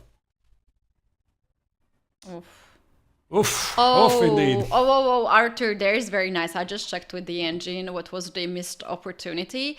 Shall we take it back one move? And this is really beautiful. Maybe our viewers will like to see that. Instead of queen to b3, the move that was good. No. Here, instead of queen to b3. For white, there was knight d6 move. The strongest move here. And if I so you're attacking rook and the bishop, you have to take in queen d3 now. It's a double attack. Both bishops are hanging. If you move dark square bishop, bishop f5. If you take the bishop on e4, the knight take with the rook and the bishop on d6 is pinned. What? I mean, okay, this is so unusual. I mean, knight e6, queen d3 to have two pieces under attack because... I can easily imagine Swidler missing this. There's bishop c5, you have to calculate. Bishop c5, bishop f5, queen d3, bishop d3, the pawn on b4 is hanging. After bishop c5, queen d7, bishop d7, the b takes on c5 has to be calculated. There's knight e4, which has to be calculated. Okay, maybe in a classical game, Swidler would pick this up. In a rapid game, when you have to trust your gut instincts and make the decision very quickly based on the intuition. You don't know that d3 is a bad move. If you know that d3 is a bad move, you will go for it. But the moment was missed, and now we have currently this position on the board. All right, so again, it's still all about the blockade. White couldn't land the piece on d3. Now he's trying to do the same on d2. So think about rook e1, solidify the rook at e4, play something like a3 to make sure the pawn on b4 is not hanging. And Grishuk, very typical to himself, once again is in a deep time trouble and has only 22 seconds on the clock. That's not really news. So common thing about Grishuk, but he has very nice position. But for him, like, probably this is something that he was looking forward to have in this position in this game. A lot of ideas. I think rook is already on f1. We might not receiving some of the moves, Arthur. Yeah, rook let me is already on check. f1. Oh, my mistake. Sorry. Okay. Rook f8 and queen to d1 has been played. Bishop to d8. This bishop was doing not much, and now it goes to g5 to annoy white's knight on d2. I mean, this game can still go either way. Whatever chances Grishuk had, it seems that Swindler has managed to put up quite a serious resistance. Knight c4 makes perfect sense here. Land the knight on d6, also stopping the queen takes on a2 threat. Oh wait, knight c4, knight b4 drops the pawn on e5, so, and also the exchange, so black cannot do that. Bishop e5. Oh, okay. I'm not sure I would have played that. And I guess the rook is simply gonna go back. Oh, by the way, minor little detail. Queen a2 is impossible because the rook on d7 is under attack. Right. All right. Yep. Rook e4? So, yeah, and the threat is knight c4, knight d6. I think that Grishuk is losing this. He's losing the control of this game. That's what it feels like. Because the pawn on d3 is going nowhere, and white simply has the extra pawn. But once again, if you play knight c4, this pawn is rolling forward. Maybe it's still fine. That's actually true. We can see Peter Swidler just looked at the time. Can I play a3? Situation is not so good, actually. Just catched up on time with Grishuk. Indeed. By the way, the game of Aronian against Vladimir Kramnik, it's still ongoing. You know, this is what I don't understand, because I thought the game was going to finish like half an hour ago. No, it's still ongoing. It's still very drawish. Nothing really changed in that game. They're fighting out until they're kings. Yeah, they just finished as you were talking, and we can see a big smile on the face of Levon Aronian and Vladimir Kramnik. Good day for Levon. He was a leader of this day for sure, and Vladimir Kramnik. Sorry to interrupt you, Kerry, but there's some major developments in the game, because it appears that Grishuk has blundered something. Either it was a series of moves, not really sure, but either knight f7 check. Black is losing the exchange and now has nothing to do, and it forces Grishuk to resign. Wow, what a tragic moment here for Grishuk. And yeah, they are both shocked. They are both shocked what just happened. We don't understand. Actually, if we don't know the results, we don't understand by the face impression of these players, and all the games are done. This is the end of the day one of Levitov Chess Week 2023. You guys, this is the second edition. We can see now on the screen Vasilisa, who scored his first victory. Jan Nepomniachtchi visibly upset. He's storming out from the room, but they had still chat to discuss about this game. And what a lovely day, Arthurs. Indeed, and there's more lovely days coming, because the action will resume tomorrow. Before, of course, we are not yet saying goodbye, because we need to have a look at who is leading the tournament after 5 rounds, then explain once again the format. But the action will continue tomorrow, of course. So let's have a look at who is leading the tournament, Levitov Chess Week after day 1, and that is the Armenian chess legend, now representing United States, Levon Aronian, 4 points out of 5, finishing now the last game in a draw against Vladimir Kramnik. Vishy Anand still shows he has got this. He still can play chess at the highest level. He's very, very close to the leader, 3.5 points. Everybody else has slightly less. Yeah, and the standings here, I'm a bit shocked because we just got the information that Boris Gelfand lost on time, but the position was completely equal. And he was playing against Shahveer Mamedyarov. This is very good news for Shah, as he was also suffering to collect some points. And the last 2 games was quite successful for him. And in the comment section, I saw some funny comment. If I will ask Nepo why he's wearing the pink shirt, and guys, I'm not forced to ask these questions anymore.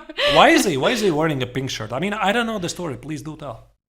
So there was the World Championship match where he was always wearing pink shirt and he was winning or making draw. He was not losing, and then there was one. Then he lost the game, and then he changed the shirt. Like, he was basically wearing for 1 month in a row the same color shirt. So a lot of speculations were around that, if it was a lucky color or lucky shirt for him. And then it added more speculations when he changed after his loss. So yeah, obviously I had to ask that question, and he was not happy to hear that question. Of course. What do you think he's gonna do? Spill all of his secrets, right? Which are his most favorite T-shirts? So that's part of when the it comes strategy. to luck, of course, you don't want to talk about that too much. And we can see also that pink is his favorite color. So I think he can choose it. So Arthurs, we have seen who are the players who struggled in this game. We have seen a lot of blunders here. We have even had the flag in last round. Boris Gelfand just flagged himself in a very equal position. So we couldn't ask for more drama, and players couldn't ask for any better chess conditions. 130,000 euro prize fund for 4 days of play. This is a chess paradise. Let's take a look once again. What is the winner's prize here? And this is 40. Right. 40. A lot of words came to my head. I'm sorry, guys, for that glitch of a moment. 40,000 euro. And then the second place, the runner-up of this tournament, will get 20,000 euros.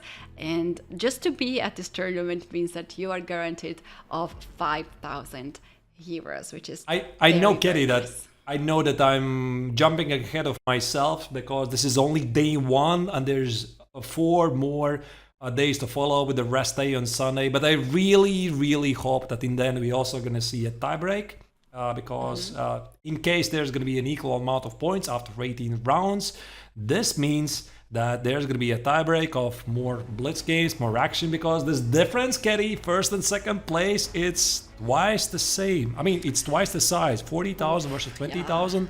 Last time I checked, that's twice the difference.